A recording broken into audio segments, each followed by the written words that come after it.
चिंता को चिता आप लोगों को पता है क्यों बोला गया है? क्योंकि वो आप लोगों को तिल तिल करके मारती है। आज आप लोगों की ज़िंदगी में जितनी टेंशन है ना, उसको आप लोग सर पे इतना हैवी करके रखते हो कि पूरे दिन जो काम करना चाहते हो वो काम आप लोग कभी कर ही नहीं पाते हो। एक सबसे इंटरेस्टिंग चीज़ पता है क्या है? अगर आप लोग ज़िंदगी में जितना ज़्यादा टेंशन लेना स्टार्ट कर देंगे ना, वो आप लोगों के शरीर के अंदर भी आप लोगों को फील होने लगेगा। आप लोगों को कई बार लगता है कि यार सिलेक्शन नहीं हुआ तो क्या होगा, तो अंदर से ना कंपन होने लगता है शरीर कि क्या होगा। लड़कियां सोच रही हैं घर वाले शादी कर देंगे, लड़के सोच रहे हैं कि यार आगे कैसे ज़िंदगी चलेगी, सारे यार दोस्त जो है निकल के चले गए, घर पे घर वालों की रेस्पॉन्सिबिलिटी है, गाँव में घर पे जाते हैं तो सब पूछते हैं। तो ये सारी चीज़ें ना अंदर से इंसान को इतना एक तरीके से कुरेदती रहती है ना कि इंसान को ये लगता है कि यार पता नहीं हुआ नहीं तो क्या होगा। इसीलिए चिंता को चिता बोला गया है, क्योंकि ये इंसान को जिंदा जलाती है। तो चिंता चिता के समान होती है। आप महीनों भर काम करके उतना नहीं थकोगे, 2 मिनट बैठकर टेंशन ले लो बस दबा के किसी चीज़ की, फिर देखो आप लोग कितने शानदार तरीके से थकते हो। तो इसीलिए कहता हूँ यार, ज़िंदगी में ना थोड़ा सा अपने आप को लाइट रखो। कोई ना तो इस दुनिया में से कुछ लेके आया, ना ही कोई चीज़ लेके जाएगा, सब कुछ यहीं पर छोड़ के जाना है। अपने आप को एक तरीके से ऐसा फील करो कि हम लोग नील हैं, बिल्कुल हमारे पास में कुछ नहीं है। और फिर उसके बाद में आप लोग चीज़ों को ये देखो इसके बाद में कि हमारे पास में अब क्या क्या है, यानी कि पहले फील करो कि कुछ नहीं है हमारे पास में, और फिर अपने आसपास देखो कि हमारे पास में क्या है। एक इंटरेस्टिंग स्टोरी सुनाता हूँ छोटी सी, शायद आप लोग उसके साथ में कनेक्ट कर पाएंगे। एक मेरा दोस्त था, उसकी जाड़ में अभी उन्हें कीड़ा सा लग जाता है, काला काला सा हो जाता है। डॉक्टर के पास में गया, भाई साहब डॉक्टर ने उसकी जाड़ में गुरेदा वुरेदा कुछ साफ वाफ किया उसको, और उसमें कुछ मतलब माल मसाला भरा उसका, वो फिल किया मतलब उसको जाड़ को, और उससे वहाँ पर उसने मतलब दोनों जाड़ों में फिल किया और उसके टीथ वगैरह साफ किए। टोटल मिलाकर उससे उसने 9,500 रुपये ले लिए। समझ रहे हैं? एक छोटे से दांत में छेद और उसी के साथ में दांतों को साफ करना, 9,500 रुपये उसने उससे ले लिए। आप लोगों के दांतों की कीमत इतनी है, तो सोचो आप लोगों की आंखों की कीमत कितनी है, आप लोगों के हाथों की कीमत कितनी है, आप लोग ये दिल किडनी क्या क्या नहीं है आप लोगों के पास में। तो जो बोलता है ना कि मैं गरीब हूँ, उसको अपनी कीमत ही नहीं पता है। आप लोग करोड़ों के इंसान हो भाई साहब, और आप लोगों को लगता है कि आप लोग बिल्कुल ख़त्म इंसान हो। तो ज़िंदगी में सबसे पहले तो अपनी अहमियत समझना स्टार्ट करो। जब तक आप लोग अपनी अहमियत ही नहीं समझोगे कि हम लोग क्या हैं, आप लोगों को कुछ लगने का ही नहीं है ज़िंदगी में, ऐसा लगेगा हम तो कुछ भी नहीं है। अपने आप को आप लोग इंपॉर्टेंस देना स्टार्ट करो। सबसे पहले अपनी खुद की इज्जत करना स्टार्ट करो। खुद तो अपनी इज्जत करनी रहे हो, दुनिया से चाह रहे हो कि वो आप लोग की इज्जत करे। और आप लोग ये सोच रहे हो नहीं होगा तो क्या होगा, इसके अपोजिट सोच के देखो, वाह यार हो गया तो क्या होगा, आती है खुशी सी अंदर से सोचने के बाद में। तो जिंदगी में आप लोग हमेशा अपने आप को नेगेटिव चीज़ों से भरे रहते हो। इसलिए मैं कोशिश करता हूँ कि हमेशा आप लोगों के साथ में कुछ ऐसे बच्चों के रिजल्ट शेयर करता रहूँ जिनका सिलेक्शन हो रहा है। अभी खुद देखो, इन्होंने बोला कि सर करंट अफेयर के लिए इसके अलावा मैंने और कुछ भी कवर नहीं किया जो भी आप प्रोवाइड करा रहे थे। और यहाँ पर आप लोग देख सकते हैं आज की डेट में कई सारे बच्चे जो हैं इन चीज़ों से सिलेक्शन लेकर आ रहे हैं। इसी के साथ में 2 एग्जाम क्लियर हो रहे हैं। FCI क्वालिफाई कर दिया, अभी यहाँ पर FCAT क्वालिफाई कर दिया। ये चीज़ें कैसे हो पाती हैं आप लोग खुद सोचो। 2 बच्चे हैं, वो रूममेट हैं। एक बच्चा जो है उसको टेंशन हो रखी है, अब की बार सिलेक्शन नहीं हुआ तो बड़ी ज़िंदगी बर्बाद हो जानी है, ये आखिरी साल है। एक बच्चा ऐसा है कि यार हाँ आखिरी साल है पर लेकिन टेंशन लेने से कुछ नहीं है, बैठ के ना पढ़ाई करता हूँ मस्त तरीके से, जो होगा देखा जाएगा, अरे कुछ नहीं होता, सब चलता रहता है, अपना पढ़ाई फोकस करते हैं। मेरे हाथ में पढ़ाई है यार ओनली, और तो कुछ मेरे हाथ में ही नहीं है, तो जो मेरे हाथ में है बस मैं वही करूँगा या फिर करूँगी। तो कौन सा इंसान जो है वो सिलेक्शन लेकर निकलेगा, आप लोग ये बता दो 1 मिनट के लिए। जब ये चीज़ आप लोगों की समझ में आती है तो फिर ये चीज़ समझ में क्यों नहीं आती कि टेंशन लेने से कोई भला नहीं होता है। मैं ये नहीं कह रहा हूँ कि टेंशन लेनी बिल्कुल बंद कर दो, बिंदास हो, बिल्कुल ये नहीं पता कि कुछ हो ही नहीं रहा है दुनिया में, नहीं ऐसा नहीं करना है। टेंशन इतनी लेनी है जितनी शरीर को बेसिकली फील ना हो अंदर से, आप लोगों के अंदर जो है इस तरीके से होने लगे कि यार बर्बाद होने वाला है, वो वाली फील आने लगे, सर भारी ना होने लगे। इतनी लेनी है कि पूरे दिन यानी कि घूम रहे हैं बस, टेंशन ही नहीं हो रहा पढ़ने की। उतनी लेनी है कि मन करे यार पढ़ लेते हैं वरना दिक्कत हो जाएगी, इतनी कम से कम होनी चाहिए। तो हर एक चीज़ बैलेंस में लेकर चलो थोड़ा सा, और ज़िंदगी का नाम भी यार यही है। अगर आप लोग उसको सर पे हावी कर लोगे तो बहुत ही बुरी कंडीशन आप लोगों को देखने को मिलेगी। तो स्टार्टिंग में जो वीडियो दिखाने का पर्पज यही था कि ज़िंदगी को थोड़ा लाइट रखो यार। जानवरों को देखो कितनी शानदार तरीके से अपनी ज़िंदगी को एंजॉय करते हैं, और वो अपनी शानदार ज़िंदगी में आज की डेट में इतने एक तरीके से ना लाइफ को अच्छे से एंजॉय कर पा रहे हैं। हम लोग जब उनको देखते हैं लगता है कितने सही हैं यार जानवर, मस्त एंजॉय कर रहे हैं लाइफ को, पर लेकिन उनकी ज़िंदगी में भी टेंशन है, पता नहीं टाइम पर खाना मिलेगा नहीं मिलेगा, कौन मार के खा जाएगा इंसान, तो हर जगह सबको टेंशन है। तो इसलिए उसको पेंशन देकर थोड़ा सा सही जगह पर फोकस करो। तो जय हिंद दोस्तों, no good morning, no good afternoon, no good evening, just Jai Hind. Sunday को फंडे बनाते हुए शानदार डिस्कशन रहने वाला है, और आज आप लोगों के लिए वीडियो के एंड में कुछ सरप्राइज भी देखने को मिलेगा। कुछ थोड़ा सा पैटर्न है, कई बार मुझे लगता है कुछ कुछ चेंज करते रहना चाहिए तो कुछ जो न्यूज़ हैं वो कुछ स्कीम्स वगैरह और कुछ और भी चीज़ें ऐड की गई हैं वीडियो के एंड में, आप लोगों को मजा आएगा सुनकर, इस बात की मैं गारंटी देता हूँ। तो संडे को फंडे बनाते हुए शानदार तरीके से स्टडी डे भी हम लोग बनाने वाले हैं। एक इंपॉर्टेंट पर्सनैलिटी, इनका नाम आप लोगों को बताना है। ये रिसेंटली अभी काफ़ी ज़्यादा न्यूज़ में थे। न्यूज़ में क्या थे, बेसिकली हमारे बीच में नहीं रहे। आप लोगों को पता है कोविड-19 ने दुनिया को बर्बाद करके रख दिया। और कोविड-19 जो बीमारी है वो एक पर्टिकुलर वायरस से निकल के आती है जिसको SARS-CoV-2 बोलते हैं, severe acute respiratory syndrome. Severe acute respiratory syndrome जो पहली बार 2003 में आया था, तो उससे कनेक्टेड है ये इंसान। तो इन इंसान का नाम आप लोगों को बताना है। तो देखता हूँ कौन यहाँ पर बताता है। और कॉन्ग्रेचुलेशंस लिख दिया करो, जो भी SLV फैमिली मेंबर का सिलेक्शन होता है। मैं चाहता हूँ जल्दी से जल्दी आप भी इसी तरीके से जिस भी एग्जाम की तैयारी कर रहे हैं फटाफट ये मेल मुझे भेजें। मतलब कितना खुशी होती है कि उसको शब्दों में बयान नहीं किया जा सकता जब आप लोग ये सिलेक्शन होते हैं। और जब तो और ही मजा आता है, देखो एक एक नहीं, दो दो तीन तीन सिलेक्शन जब भेजते हो आप लोग लिख के, तो यार रियलिटी में मेहनत ना रंग जरूर लाएगी। बस थोड़ा सा पेशेंस रखो अपने आप को, बस थोड़ा सा और थाम लो, जब इतना थाम लिया यहाँ तक थोड़ा सा और लेकर चलो, ठीक है। एक बात जो कि मैं शेयर करना चाहता हूँ, आज है संडे और संडे को मैंने बोला था कि टेस्ट सीरीज होगी, ठीक है। तो 9:30 अगर सब कुछ सही रहा तो टेस्ट सीरीज आप लोगों की होगी 9:30 to 11:30, ठीक है। सब कुछ सही रहा, क्या बोल रहा हूँ ये इसलिए बोल रहा हूँ क्योंकि मैंने बहुत कुछ रात जो है ट्राई किया, पूरी रात जो है आज ऐसी ही चली गई पूरे उसको सिस्टम को चेक करने में, क्योंकि बार बार क्या हो रहा था उसके अंदर पता नहीं कैसे जो टोटल क्वेश्चन है वो तो लगाने की, मतलब टोटल क्वेश्चन जो है वो 120 उसके अंदर लगाए जा रहे हैं, पर लेकिन दिक्कत क्या हो रही है पता नहीं कहाँ से उसके अंदर क्या बग आ रहा है, वो 124 हो जा रहे हैं। मतलब कुछ ऐसे क्वेश्चन है या तो रिपीट हो रहे हैं या फिर क्या हो रहा है, उसमें कुछ दिक्कत आ रही है। अगर सब कुछ सही सलामत रहा तो 9:30 बजे एग्जैक्ट आप लोगों को टेस्ट देखने को मिलेगा। अगर कुछ दिक्कत हुई, क्योंकि फर्स्ट टेस्ट है, फर्स्ट टेस्ट में दिक्कत आ रही है, उसके बाद में तो सिस्टम सेट हो जाएगा, उसके बाद में तो फटाफट आप लोगों का जो टेस्ट होते रहेंगे उसकी टेंशन नहीं है। पर लेकिन जो अभी ये टेस्ट होगा इसमें कुछ दिक्कत हुई तो मैं बोल रहा हूँ पहले आप लोगों को, फिर ये टेस्ट आप लोगों का मंडे में होगा, ठीक है। फिर मैं देखूंगा इसकी मतलब एक तरीके से फिर डॉक्टर के पास लेकर जाएंगे। मैंने कहा बताओ भाई क्या हो रखा है। एक दो चीज़ और है जो छोटे छोटे इशू आ रहे हैं, जैसे मैं उसको ट्राई करके देख रहा था, अभी दिखेगा नहीं है टेस्ट आप लोगों को, लगभग 9 साढ़े 9 बजे करीब दिखेगा। अभी उसको प्राइवेट कर दिया क्योंकि उसकी टेस्टिंग चल रही है, ठीक है। बच्चे कह रहे हैं सर प्राइवेट को टेस्ट कहाँ गायब हो गए, यहाँ पे गायब नहीं हुआ है, उसको डॉक्टर के पास भेजा है अभी, तो चेक करके सारी चीज़ें आप लोगों को मिल जाएगी, यानी कि टेक्निकल टीम उसके ऊपर काम कर रही है। बाकी कई बच्चे पूछ रहे हैं कि सर टेस्ट हम लोग भी दे सकते, मतलब हम जो कोर्स के पार्ट हैं क्या वो टेस्ट सीरीज जो है उनको अलग से लेना पड़ेगा? नहीं जी, अगर आप लोगों ने एक पूरा कोर्स आप लोग इसका पार्ट है तो टेस्ट सीरीज उसी के अंदर इंक्लूडेड है, अलग से मतलब पैसे फिर रिटर्न करने पड़ते हैं बार बार, मुझे एक्स्ट्रा काम मिल जाता है, ठीक है। ऑलरेडी इतने सारे काम सर पे पड़े हुए हैं, तो ये प्लीज़ रिक्वेस्ट है आप लोगों से ये काम ना करें। ऐप पर भी दे सकते हैं, किसी को ऐप में कंफर्टेबिलिटी नहीं है तो StudyLoverVir.in पर जाकर आप लोग जाकर यहाँ पर अपना टेस्ट जो है वो अटेम्प्ट कीजिएगा। 9:30 बजे एग्जैक्ट टेस्ट अगर सब कुछ सही सलामत रहा तो आप लोगों को मिल जाएगा। और अगर 9:30 से 10 साढ़े 10 तक नहीं मिला तो इसका मतलब समझ लेना कि कुछ गड़बड़ हो चुकी है पीछे, फिर वो मिलेगा आप लोगों को मंडे को, ठीक है। पूरा सॉल्यूशन रहेगा, टेस्ट हिंदी और इंग्लिश में रहेगा, टोटल 300 नंबर का रहेगा, 120 क्वेश्चन रहेंगे, सिस्टमेटिक वे में आप लोगों को अटेम्प्ट करना है, हिंदी और इंग्लिश दोनों में क्वेश्चन आप लोगों को देखने को मिलेंगे, तो अच्छे से उसको एंजॉय करिएगा। ये एक छोटी सी इन्फॉर्मेशन थी। 9:30 बजे आज कोई क्लास नहीं होगी। अगर टेस्ट, देखो फिर से मैं वही बोल रहा हूँ, अगर टेस्ट हुआ तो कोई क्लास नहीं होगी, पूरे दिन टेस्ट को करना, अच्छे से उसका एनालिसिस करना, और अगर मतलब टेस्ट हो गया तो क्लास नहीं होगी, अगर टेस्ट नहीं हुआ तो आप लोगों की प्रॉपर क्लास आएगी, ठीक है। क्योंकि मैं नहीं चाहता कि दिन किसी भी तरीके से खाली जाए।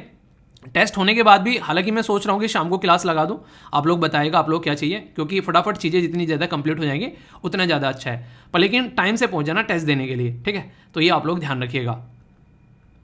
दोस्तों ज़िंदगी में आप लोगों ने सुना होगा कि IAS, IPS, IFS या फिर सिविल सर्विसेज के थ्रू या फिर स्टेट सर्विसेज के थ्रू कोई पोस्ट मिल जाए तो बहुत ही पावरफुल पोस्ट होती है, पर लेकिन एक पोस्ट ऐसी पावरफुल है कि उसके सामने जाके सब जिले लाई करते हैं, और वो पोस्ट है बेसिकली जज की पोस्ट। और जज को कन्विंस करने का काम करते हैं लॉयर। तो लॉयर भी जो है अक्सर किसी से डरते नहीं हैं। आप लोगों ने अक्सर ये चीज़ें देखी होगी या फिर आसपास कभी फील की होगी, अगर कोई वकील है वो डरता वरता नहीं किसी से, और सुप्रीम कोर्ट का वकील हो तो भाई साहब अपने आप में ही तोप है फिर वो, ठीक है। अभी यहाँ पर इसी से रिलेटेड ये आर्टिकल है, बड़ा ही इंटरेस्टिंग आर्टिकल है, कुछ नया सीखने को मिलेगा, कुछ नए कॉन्सेप्ट जानेंगे, आखिर क्या है मुद्दा पूरा डिटेल में ढंग से डिस्कस करेंगे। बात क्या की जा रही है पहले वो समझने की कोशिश करते हैं। हमारे देश के अंदर में अगर कोई भी केस लड़ा जाता है तो आप लोगों को पता है कि आप लोग पहले वकील के पास में जाओगे और उसके बाद में फिर जो है आप लोगों की दलीलें जो है वो आगे बढ़ेगी। यानी कि अपना केस रखने के लिए सरकार बेसिकली कोर्ट के सामने, अगर कोई सरकार भी अपना केस रखना चाहती है तो उसको भी अपना वकील बेसिकली करना पड़ता है, चाहे कोई इंडिविजुअल आदमी करे, तो हर एक इंसान को अपना पक्ष रखने के लिए एक वकील करना पड़ता है। नॉर्मली एक तरीके से एक पैटर्न है, इसमें यहाँ पर वकील जो है वो आप लोगों की बात जो है जज के सामने रखता है और फिर बहस होती है, जैसे नॉर्मली आप लोगों ने मूवीज़ में देखा होगा। पर लेकिन सोचो कि कोई इंटरनेशनल लेवल का मैटर है, बहुत सारी ऑर्गेनाइजेशन है देश के अंदर में, बहुत सारी कंपनीज है देश के अंदर में। तो कोई भी ऐसा अगर कोई मैटर फंसता है जो कि इंटरनेशनल लेवल का है, जैसे दुनिया भर के इंटरनेशनल लॉज हैं आज की डेट में, हम लोग दुनिया भर की इंटरनेशनल ऑर्गेनाइजेशन के साथ में कनेक्टेड है, उस केस को हमारे देश के अंदर में देखने के लिए अगर कोई देखे तो कौन देखेगा? तो उससे रिलेटेड यहाँ पर एक प्रोविजन लेकर आया गया अभी कि जो भी फॉरेनर लॉयर हैं, यानी कि जो विदेशी वकील हैं, वो अब इंडिया के अंदर में प्रैक्टिस कर सकते हैं। अपने ही आप में बहुत बड़ी स्टेटमेंट है ये कि एक बाहर का वकील हमारे देश के अंदर में प्रैक्टिस कर सकता है, पर लेकिन एक कंडीशन है यहाँ पर कि वो कोर्ट में अपेयर नहीं हो सकता, कि वो कोर्ट में भी दलीलें देने लगे, वहाँ पे उसको अलाउ नहीं किया गया है। तो फिर अलाउ कहाँ पे किया गया है? तो ये बातें हम लोग जानेंगे। तो इंटरेस्टिंग क्वेश्चन बनेगा दोस्तों। ये जो टॉपिक है आप लोग जीएस पेपर 2 पॉलिटी के साथ में इसको कनेक्ट करके देख सकते हैं। सबसे पहले तो अगर कोई पर्टिकुलर इंसान हमारे देश में प्रैक्टिस करना चाहता है एज ए लॉयर के तौर पर, उसको परमिशन कौन देता है ये आप लोगों को पता होना चाहिए। तो परमिशन मिलती है यहाँ पर बीसीआई से, जिसको बार काउंसिल ऑफ इंडिया के नाम से आप लोग जानते हैं। ये यहाँ पर हमारे देश में अगर कोई भी लीगल प्रैक्टिस करना चाहता है तो ये परमिशन यहाँ पर उसको अलाउ करती है। और जो परमिशन यहाँ पर दी जाती है वो परमिशन यहाँ पर दी जाती है एक पर्टिकुलर कानून के तहत, जिसको बोलते हैं एडवोकेट्स एक्ट 1961, यानी कि 1961 का ये जो कानून है हमारे देश में, ये पावर देता है कि आप लोग अपने देश के अंदर में प्रैक्टिस कर सकते हैं, एक लॉयर बन सकते हैं।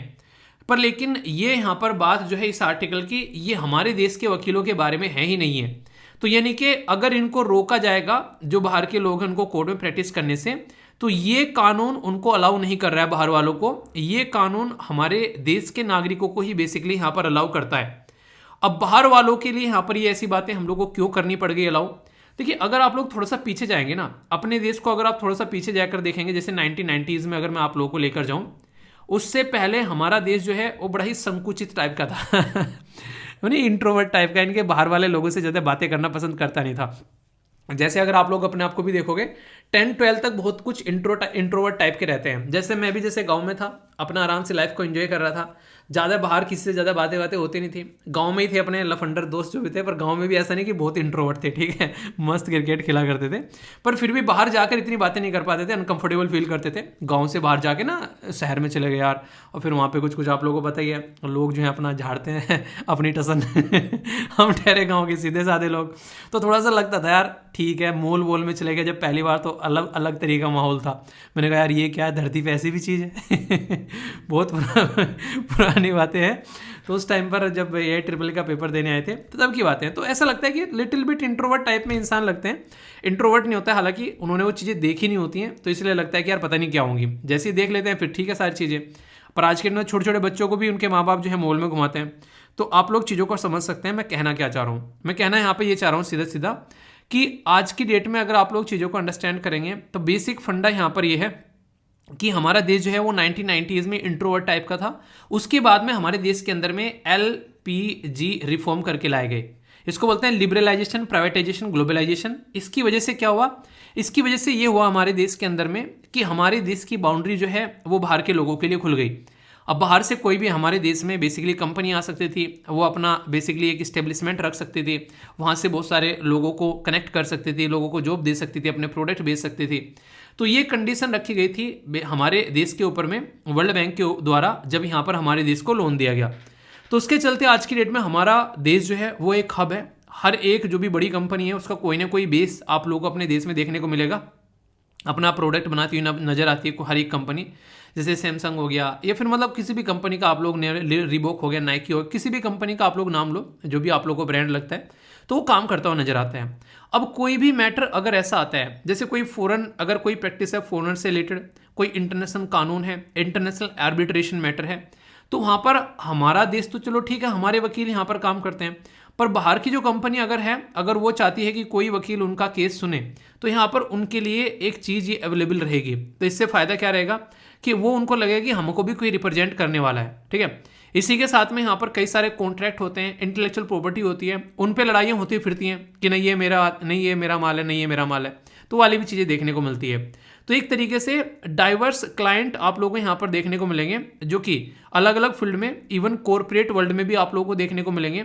तो बेसिक मुद्दा क्या है यहाँ पर? बेसिक मुद्दा यहाँ पर यह है कि इन तरीके की चीज़ों को भी अच्छी तरीके से जानने वाले लोग अवेलेबल रहेंगे और उन मैटर को भी अच्छे से समझा जा सकेगा और उसको इम्प्लीमेंट किया जा सकेगा। पर लेकिन फिर वही बात है कि कोर्ट में नहीं जा सकते हैं, ये बाहरी चीज़ों के आर्बिट्रेशन में काम करेंगे, सलाह मशवरे करने में काम करेंगे। एक तरीके से आप लोग बोल सकते हो कि यहाँ पर ये एक तरीके से एडवाइजरी के तौर पर यहाँ पर आप लोगों को देखने को मिलेंगे, ना कि कोर्ट में जाके डिबेट और डिस्कशन करते हुए यहाँ पर ये नजर आएंगे।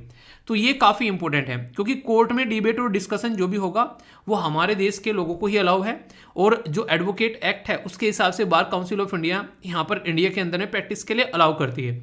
तो ये बातें आप लोग यहाँ पर याद रखिएगा दोस्तों, ठीक है। अब कुछ और बेसिक बातें मैं आप लोगों को बताऊंगा जो कि आप लोग थोड़ा समझ सकते हैं।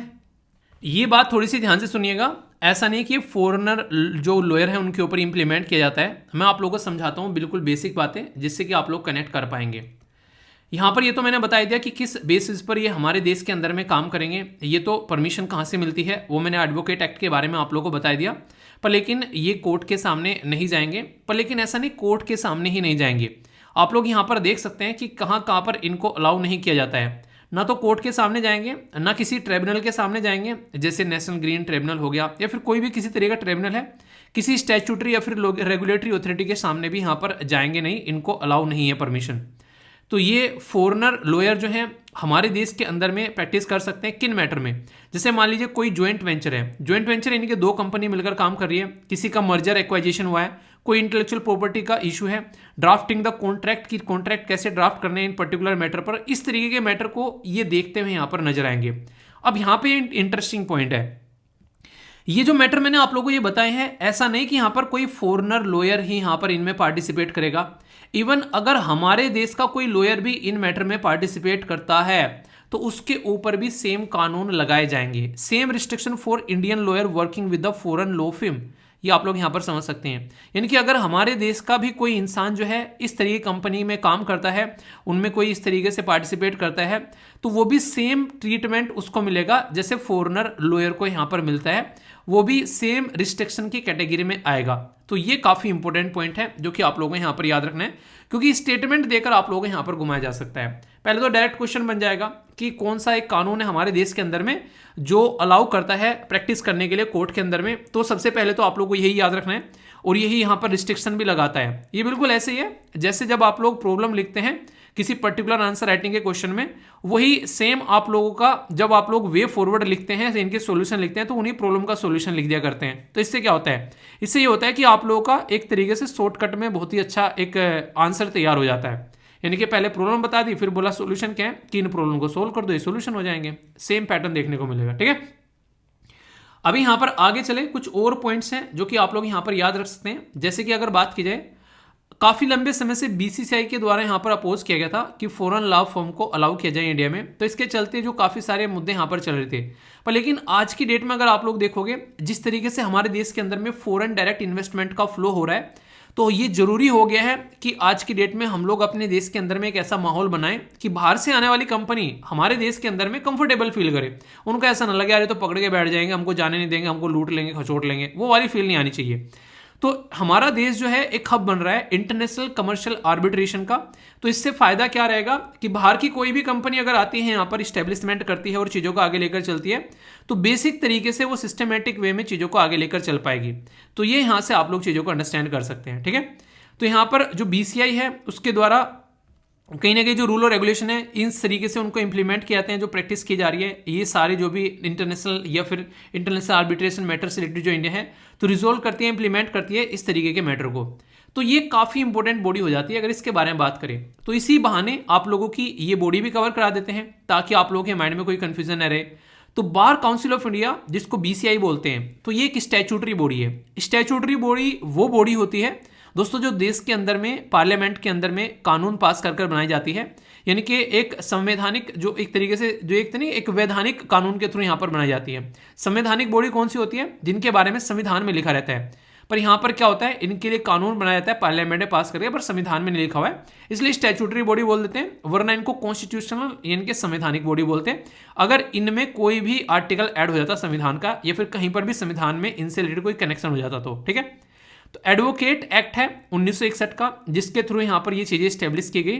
ये रेगुलेट करती है लीगल प्रैक्टिस। लीगल प्रैक्टिस क्या होती है, कानूनी प्रैक्टिस। देश में जो भी कानूनी प्रैक्टिस है, तो कानूनी अभ्यास आप लोग बोल सकते हैं बेसिकली, लीगल एजुकेशन यानी कि कानूनी शिक्षा किस तरीके से होनी चाहिए, तो उसको ये एक तरीके से रेगुलेट करने का काम करती है। परफॉर्म करती है रेगुलेटरी फंक्शन, जो कि स्टैंडर्ड है प्रोफेशनल कंडक्ट के, उसके बारे में बात करती है। कोई डिसिप्लिनरी जो सिस्टम है उसको यहाँ पर क्रिएट करने का काम करती है।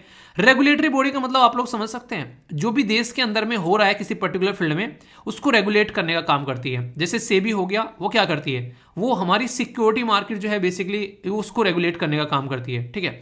ऐसे ही इंश्योरेंस जो मार्केट है उसको रेगुलेट करने का काम कौन करता है, बताइए जरा, देखता हूँ कौन बताता है। ऐसे ही यहाँ पर आरबीआई क्या करता है, वो बैंकिंग सिस्टम को रेगुलेट करने का काम करता है। तो रेगुलेटरी का मतलब ये नहीं होता कि कंट्रोल करना, रेगुलेटरी का मतलब होता है कि भाई साहब दिमाग लगा के सीधा चलो, ठीक है। ऐसा नहीं बदतमीजी काट रहे हो, इधर उधर मुंह मारते फिर रहे हो, वो वाली चीजें आप लोग देख सकते हैं। तो एक लीगल एजुकेशन जो है वो ग्रांट की जाती है रिकॉग्नाइज यूनिवर्सिटी के साथ में यहाँ पर। और क्वालिफिकेशन क्या होना चाहिए, इनरोलमेंट क्या क्या चीजें होनी चाहिए, उससे रिलेटेड में यहाँ पर ये सारी चीजें इनके द्वारा तैयार की जाती है। ऑल इंडिया बार एग्जामिनेशन जो कि ग्रांट करता है सर्टिफिकेट ऑफ प्रैक्टिस, जिसके बेस पर एडवोकेट जो है देश के अंदर प्रैक्टिस करते हैं, वो यहाँ पर इसी के साथ में कनेक्टेड है। और फंड भी खासकर वेलफेयर जो इकोनॉमिकली वीकर सेक्शन और फिजिकली हैंडीकैप्ड एडवोकेट है, ऐसे सेक्शन हो गए ना जो कि यहाँ पर कोई दिक्कत होगी उनके शरीर के अंदर में, तो उनको सपोर्ट प्रोवाइड कराने के लिए भी बार काउंसिल ऑफ इंडिया अपना रोल प्ले करती है। यानी कि आप लोग मोटे मोटे तौर पर बोल सकते हैं कि बहुत ही इंपॉर्टेंट बॉडी है, देश में लीगल सिस्टम को रेगुलेट करने का काम करती है, खासकर लोगों तक सही तरीके से एक सही कानूनी जो शिक्षा पहुंच सके इस पर्टिकुलर फील्ड से रिलेटेड। और इसी के साथ में लोगों को जो जिनको जरूरत है वकीलों की, उन्हें सही लेवल के वकील मिल सके देश के अंदर में, तो ये भी काफ़ी ज़्यादा एक तरीके से उसके पैटर्न में रोल प्ले करती है, यहाँ पर नजर आती है। तो एक इंटरेस्टिंग बेसिकली आर्टिकल आप लोग बोल सकते हो, डिफरेंट आर्टिकल था। इस तरीके के जब आर्टिकल आते हैं तो कई बार अक्सर क्वेश्चन बन जाया करते हैं, ठीक है। चलिए कुछ क्वेश्चन है, देखता हूँ कितने अच्छे से आप लोगों ने दिल लगाकर सुना है ये गाना, मतलब गाना नहीं आर्टिकल गाना याद आ रहा है आजकल ना काफ़ी लंबे समय तक बैठे रहते हो ना, तो बीच बीच में मैं गाने सुन लेता हूँ कई बार, ठीक है तो गाना याद आ रहा है, ठीक है मुझे भी गाना गाना है चलिए 2022 में लेटेस्ट क्वेश्चन आप लोगों के सामने, with reference to India consider the following statement. Government law officer जो होते हैं और लीगल फर्म जो होती हैं वो रिकॉग्नाइज की जाती है एडवोकेट, बट कॉर्पोरेट लॉयर और जो पेटेंट अटॉर्नी होते हैं वे एक्सक्लूड रहते हैं from the recognition as a advocate. पहली स्टेटमेंट क्या है, सही है या फिर गलत है, आप लोगों को ये बताना है। बार काउंसिल जो है उसके पास में पावर है कि एक तरीके से रूल लगाने के लिए लीगल एजुकेशन और एक तरीके से रिकॉग्नाइज करने के लिए लॉ कॉलेजेस देश के अंदर में। तो बार एजुकेशन एक रेगुलेटरी बॉडी है, जैसा मैंने आप सभी लोगों को यहां पर बताया था। तो कुछ ऐसे काम यहां पर ये कर रही है, तो क्या ये सही है या फिर गलत है, कौन सी स्टेटमेंट आप लोगों के हिसाब से करेक्ट है बताना है। ताजा क्वेश्चन पूछा गया था यूपीएससी में 2022 में। तो क्या है स्टेटमेंट, ए में बोला गया 1, बी में बोला गया 2, सी में बोला गया बोथ और डी में बोला गया नाइदर 1 नोर 2, ठीक है। अटेम्प्ट करो, आंसर दो, देखता हूं क्या आंसर देते हो, तब तक दूसरा क्वेश्चन देखते हैं। बार काउंसिल ऑफ इंडिया हमारे देश के अंदर में ये बेसिकली कॉन्स्टिट्यूशनल बॉडी है जो स्टैब्लिश की गई थी एडवोकेट एक्ट 1961 के हिसाब से।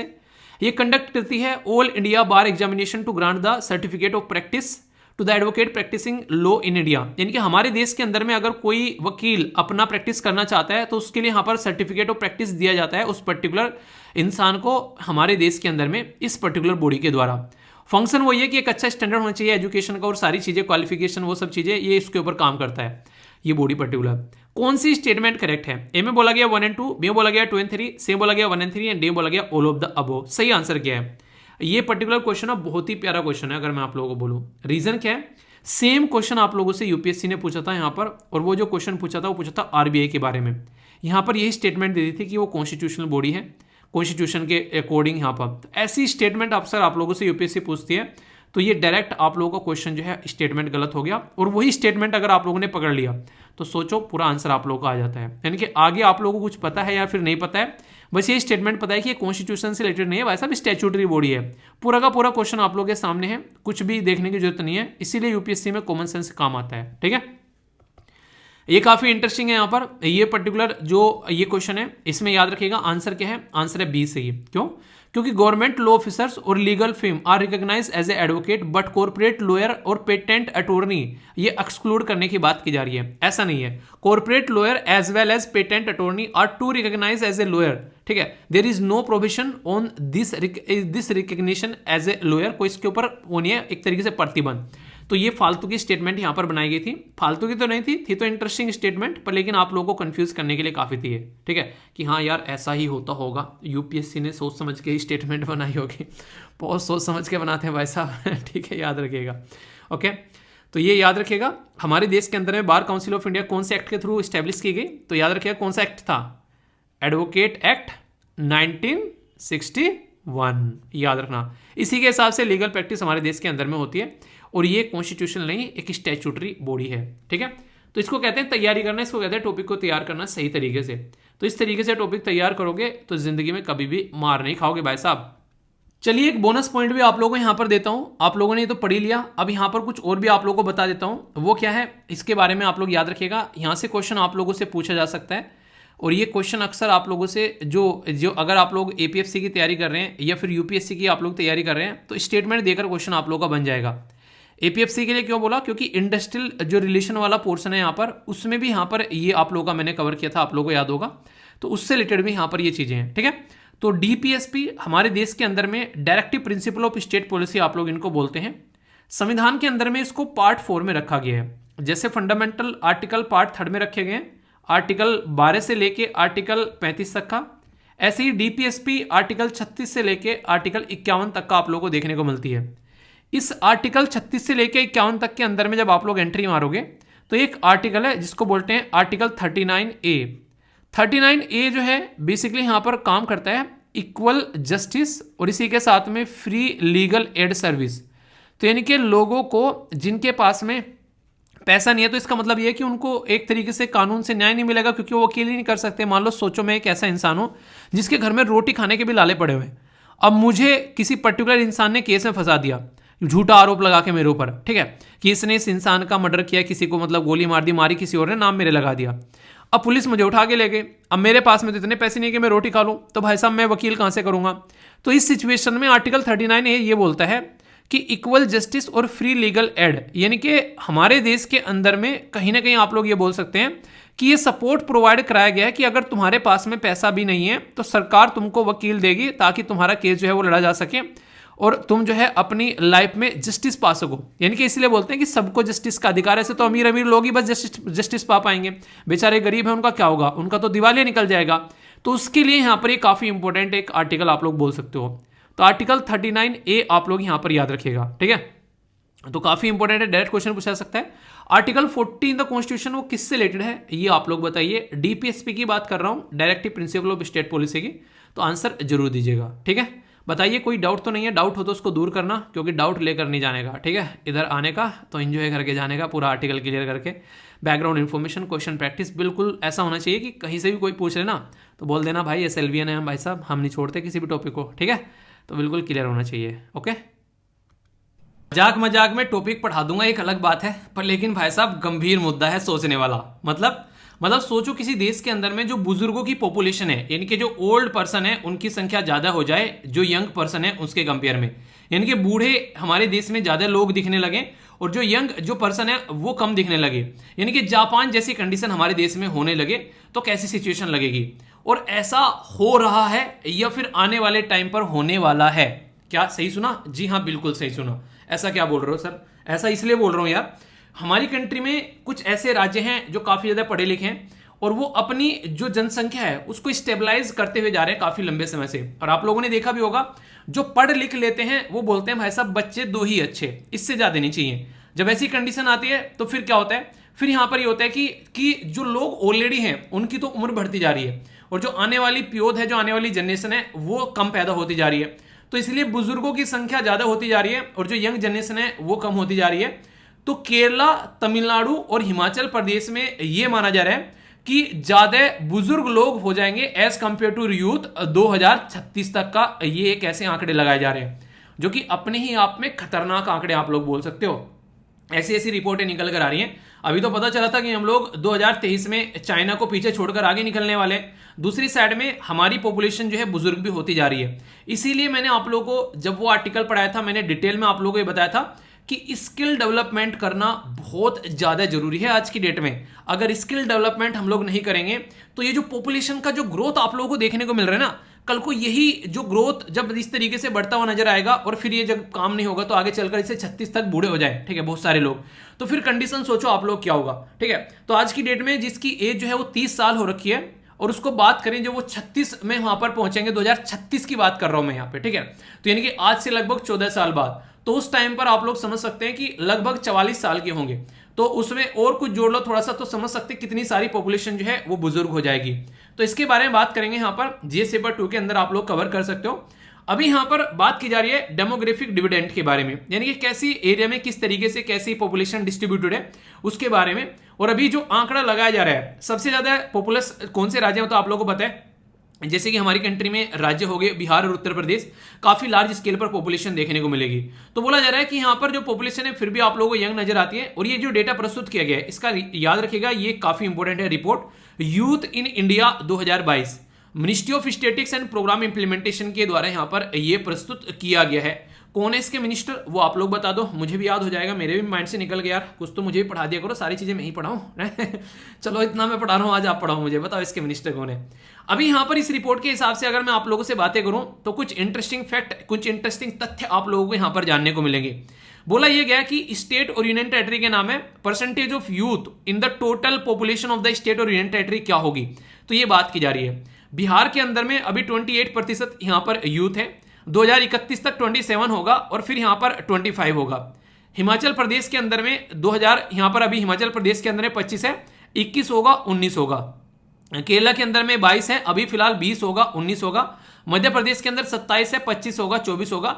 यानी कि जैसे जैसे यहां पर ये संख्या ऐसे बढ़ती जा रही है, यानी कि 21 से 31 और 31 से 36, तो यहां पर आप लोगों को ये देखने को मिलेगा कि जो यंग जनरेशन है उनकी संख्या घटती हुई जा रही है। मतलब कि लोग आने वाले टाइम में बच्चे पैदा कम कर रहे हैं और बच्चे पैदा कम करने की वजह से जो लोग अभी फिलहाल के टाइम पर हैं वो बुजुर्ग होते जा रहे हैं। और वो जब बुजुर्ग होते चले जा रहे हैं तो एक टाइम सबका है, सबको एक दिन जाना है, कोई ऐसा तो है नहीं यहाँ पर नस्वर है आकर बस गया है कि वो कभी नहीं जाएगा। आपका भी टाइम है, मेरा भी टाइम है, हमारे मम्मी पापा का भी टाइम है, हमारे बाबा दादा का भी टाइम था। जैसे मैंने कभी अपनी दादी जी का चेहरा नहीं देखा, ठीक है, बाबा जी का देखा, तो बाबा जी जब मैं अपना जो ग्रेजुएशन कंप्लीट करा था उस टाइम पर बाबा जी एक्सपायर हो गए थे।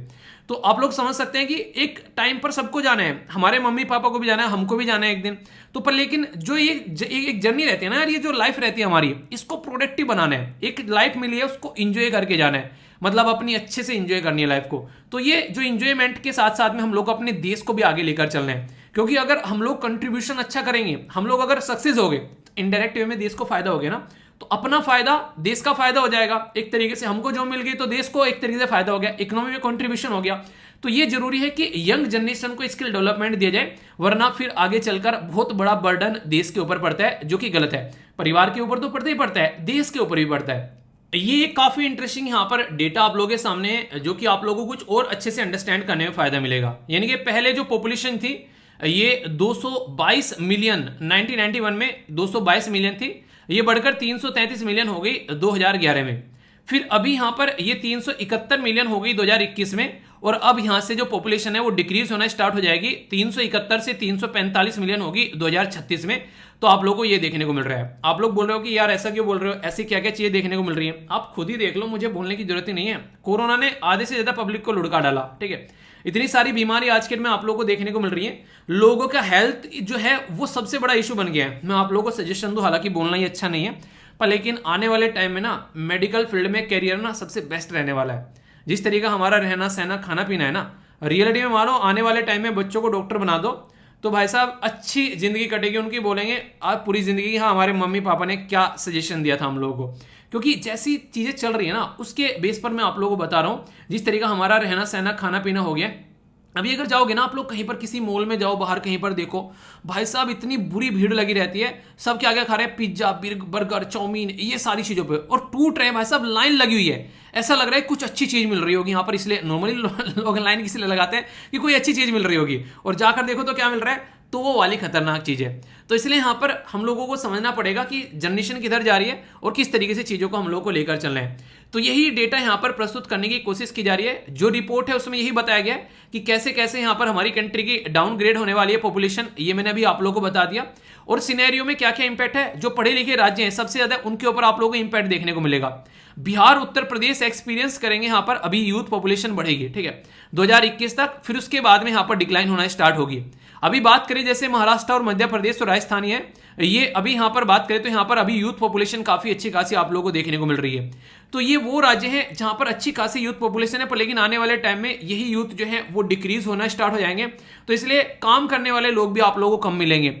ऐसे ऐसे भी राज्य हैं, आप लोगों को पता है हमारे देश से बहुत सारे लोग बाहर काम करने जाते हैं, इसीलिए हमारे देश में सबसे ज्यादा रेमिटेंस आता है। रेमिटेंस वही है जब हमारे देश बाहर जाकर काम करते हैं, लोग अपने देश में पैसा भेजते हैं, तो वो रेमिटेंस हमारे देश में आता है। तो उसी के बेस पर हमारे देश में जो है काफी सारा इन्वेस्टमेंट आप लोगों को देखने को मिलता है। पर लेकिन सोचो वो यूथ ही जो कम होता चला जाएगा तो क्या क्या कंडीशन आप लोगों को यहाँ पर देखने को मिलने वाली है। तो इसके चलते कंडीशन खराब होती है। पर लेकिन एक और मुद्दा है यहाँ पर कि ओवरऑल अनएम्प्लॉयमेंट रेट जो है अगर बात करें उसके बारे में 2020 से अगर यहाँ पर आप लोग देखोगे तो ये भी आप लोग यहाँ पर देखने को मिलेगा। इसमें यहाँ पर पहले यहाँ पर डिक्रीज हो रहा था, अब थोड़ा सा और इंक्रीज हो गया यहाँ पर, क्योंकि कोविड-19 ने भी काफी सारी इंपैक्ट डाली है। और यहाँ पर दिखाया जा रहा है कि यूथ अनएम्प्लॉयड कहाँ किस तरीके से यहाँ पर, ठीक है। तो यहाँ पर टाइम ड्यूरेशन दिखाया गया अलग अलग राज्य का। तो एक हल्का सा डेटा है आप लोगों के सामने कि कितने सारे यूथ कहाँ पर अनएम्प्लॉयड आज की डेट में आप लोगों को देखने को मिल रहे हैं। ये काफी बड़ी दुर्घटना है, एक दुर्दशा आप लोग बोल सकते हो आज के डेट में, जिसके चलते दिक्कतें देखने को मिलती हैं, ठीक है। कई सारी हालांकि स्कीम है, अगर बात करूं प्रधानमंत्री कौशल विकास योजना, इसी के साथ में प्राइम मिनिस्टर की जो स्कीम है फॉर मॉनिटरिंग यूथ जो था, integrated child development scheme, national health mission, ये सारी बहुत सारी स्कीमें हेल्थ से रिलेटेड, एजुकेशन से रिलेटेड, स्किल डेवलपमेंट से रिलेटेड। पर लेकिन रियलिटी में जो इंपैक्ट एक दिखना चाहिए था यूथ पॉपुलेशन के ऊपर, वो आप लोग फिर भी बोल सकते हो कि यार उस लेवल का नहीं नजर आ रहा जैसे होना चाहिए था, ठीक है। अभी क्या क्या हमारा फोकस है, जैसे कि अभी फिलहाल के टाइम पर कई सारे प्रायोरिटी एरिया हमारे हो चुके हैं, जिसके चलते हम लोग चीजों को आगे लेकर चल सकते हैं। जैसे कि ऑब्जेक्टिव क्या है, प्रायोरिटी एरिया क्या क्या है यहाँ पर, ऑब्जेक्टिव क्या क्या है इनके, जैसे कि प्रायोरिटी एरिया क्या क्या है। हम सबसे पहले एजुकेशन, एम्प्लॉयमेंट रहेगा, स्किल डेवलपमेंट रहेगा, तो बिजनेसमैन भी निकल कर आएंगे। तो प्रोडक्टिव वर्कफोर्स क्रिएट करना, हेल्थ के ऊपर काम कर रहे हैं, हेल्थी लाइफ स्टाइल क्रिएट करना, कई सारी स्कीम चला रखी है। जैसे कि न्यूट्रिशन के बारे में हम लोग बात करते हैं, हेल्थ के बारे में बात करते हैं, एक तरीके से हम लोग स्किल इंडिया के बारे में बात करते हैं, ठीक है, फिट इंडिया के बारे में बात करते हैं। इसी के साथ में हम लोग बात कर रहे हैं यहाँ पर जो सर्विस प्रोवाइड कराने के लिए अच्छे लेवल पर। तो हम लोगों को देखिए, आज की डेट में एक बच्चा ऐसा है जिसके परिवार वालों ने उसको सिखाया कि बेटा कहीं पर किसी का पर्स या पैसा गिरा हुआ मिल जाए तो उसको दे देना चाहिए। पराया पैसा, पराया पर्स, पराया एक तरीके से नहीं कहते, पराया पैसा और पराई स्त्री पर कभी किसी की नजर नहीं, अपनी नजर नहीं डालनी चाहिए, ठीक है। वो सबसे घटिया किस्म का इंसान होता है जो ऐसी हरकतें करता है, उन्हें किसी की और की मेहनत पर अपनी नजर डाले कि उसने कैसे कमा लिया, उसको किसी तरह मेरे पास में आ जाए। यार कैसे संभाल पाओगे? मूवी देखना आप लोग रॉकेट सिंह, आप लोग समझ जाओगे। वो कंपनी उसकी खरीद लेता है, उसके बाद में वो कंपनी उसको रिटर्न करके जाता है। वन ऑफ द मतलब एक बेहतरीन मूवी आप लोग बोल सकते हो जो रॉकेट सिंह, जो मुझे पर्सनली काफी अच्छी मूवी लगी थी। किस ने देखी आप लोग बताइएगा जरूर। तो यहाँ पर एक तरीके से वही बातें हैं। तो बात की जा रही है कि कैसे आप लोग पॉलिटिक्स और गवर्नेंस और यूथ को एंगेज कर सकते हो, तो ये जरूरी है। तो पार्टिसिपेशन होना चाहिए यंग जनरेशन का। आज के में लगे कहां पर है, पबजी खेल रहे हैं, लूडो खेल रहे हैं और पता नहीं कौन कौन से गेम खेल रहे हैं। और इतनी बुरी कंडीशन हो गई है आज के डेट में यूथ की कई जगह तो कि वो क्या कर रहे हैं भाई साहब, मतलब अपने घर वाले अगर उनको रोक रहे हैं तो उनको गोली तक मार दे रहे हैं। अभी देखा आप लोगों ने यहाँ पर एक लड़के ने अपनी माँ की डेथ एक मतलब जान ले ली। तो ऐसी ऐसी भी चीजें हैं। तो इसलिए एक सही गाइडेंस होना जरूरी है। तो सपोर्ट करना यूथ को ताकि यहाँ पर अच्छे लेवल पर अपॉर्चुनिटी मिल सके यहाँ पर, तो उसके चलते इंक्लूड करना, सोशल जस्टिस, वो सारी बातें। तो बहुत सारे ऐसे एरिया हैं जिनके ऊपर काम किया जा सकता है। अब देखने वाली बात है कि किन किन एरिया पर हम लोग काम कर पाते हैं, ठीक है। तो ये बातें हैं। तो काफी एक अच्छा आर्टिकल था और इसके चलते चलते आप लोग वो भी रिवाइज कर लेना। अभी मैंने आप लोगों से डिस्कस किया था जिसमें पॉपुलेशन के बारे में बात की थी। 2000 हम लोग 23 तक चाइना को पीछे छोड़ देंगे। इसी के साथ में हम लोगों ने बातें की थी कि यहाँ पर जो दुनिया की पॉपुलेशन जो है वो 8 बिलियन हो जाएगी। कब तक हो जाएगी बताइए जरा। तो ये सारी बातें मैंने डिस्कस की थी, किन किन एरिया में पॉपुलेशन बढ़ रही है। रिविजन करते रहो यार, ऐसी ऐसी चीजें हैं कि आप लोगों को काफी फायदा एग्जाम में देखने को मिलेगा अगर चीजों को रिवाइज करते हुए चलोगे, ठीक है। क्वेश्चन अटेम्प्ट करिए, देखता हूं कितने अच्छे से सुना है या फिर मजे कर रहे थे। बात की जा रही है कौन से ऐसे स्टेट है जिनकी पॉपुलेशन जो है वो अभी आने वाले टाइम में यहाँ पर हायर है, बुजुर्ग की हो जाएगी एज कंपेयर टू यूथ, यानी कि बुजुर्ग लोग ज्यादा रहेंगे जो यंग जनरेशन से, ये बोला गया है। तो ये आप लोगों को बताना है सही इसका क्या बेसिकली आंसर है, ठीक है। काफी इंपॉर्टेंट है और एक्सट्रीमली सॉरी यार, ये साइड में हिंदी का लगा हुआ है, इसको बेसिकली मैं चेंज करना भूल गया। तो इसको आप लोग थोड़ा सा मतलब ठीक है, कभी कभी हो जाता है ऐसी ऐसी छोटी छोटी सी गलतियां। तो मतलब चलो इसको जब पीपीटी आप लोग देखोगे तो उसमें आप लोगों को सही मिल जाएगा, ठीक है। तो इसको आप लोग एक बार देख लेना। कई बार हिंदी वाले बच्चे बोलते हैं कि सर इसको भूल जाते हो यार चीज़ें रहती है ना, तो थोड़ा बहुत हो जाता है कभी कभी, इतनी सारी पीपीटी रहती है तो हल्का फुल्का सा कभी कभी एडजस्ट कर लिया करो चांद में भी दाग है, ठीक है, पर बता दिया करो जहाँ भी गलती हुआ करे ताकि उसको इंप्रूव कर लिया करें, ठीक है। तो यहाँ पर बात की जा रही है कि करेक्ट स्टेटमेंट आप लोगों को देनी है। तो यहाँ पर केरला, बिहार, इसी के साथ में तमिलनाडु, उत्तर प्रदेश। तो सही आंसर क्या होगा? अभी मैंने आप लोगों को बताया कि उत्तर प्रदेश और बिहार तो भैया हमारे लाल है यहाँ पर, ठीक है, जियो मेरे लाल। तो केरला और तमिलनाडु हो गया। तो आंसर क्या हो गया? आंसर यहाँ पर सी देखने को मिलेगा। तो काफी डिटेल में मैंने ये चीजें कवर कराई अभी आप लोगों के लिए, तो इसके बारे में आप लोग याद रखिएगा, ठीक है। एक और इंटरेस्टिंग क्वेश्चन है यहाँ पर, बात की जा रही है प्रायोरिटी एरिया कौन से हैं नेशनल यूथ पॉलिसी 2014 के। उसमें एंटरप्रेन्योर बनाना, सोशल जस्टिस, एजुकेशन या फिर यहाँ पर लाइफ स्टाइल के ऊपर फोकस देना। तो सारी तो कवर करा दी यहाँ पर, सारी की सारी तो चीजें हैं यही वाली यहाँ पर। तो ये काफी इंपॉर्टेंट हो गया यहाँ पर। तो इसका आंसर क्या देखने को मिलेगा? इसका आंसर यहाँ पर डी हो गया। तो इस तरीके से बड़े प्यारे प्यारे से क्वेश्चन बन जाते हैं यार आप लोगों के सामने। अगर अच्छे से आप लोग चीजों को कवर करोगे तो डाउट नहीं रहेगा।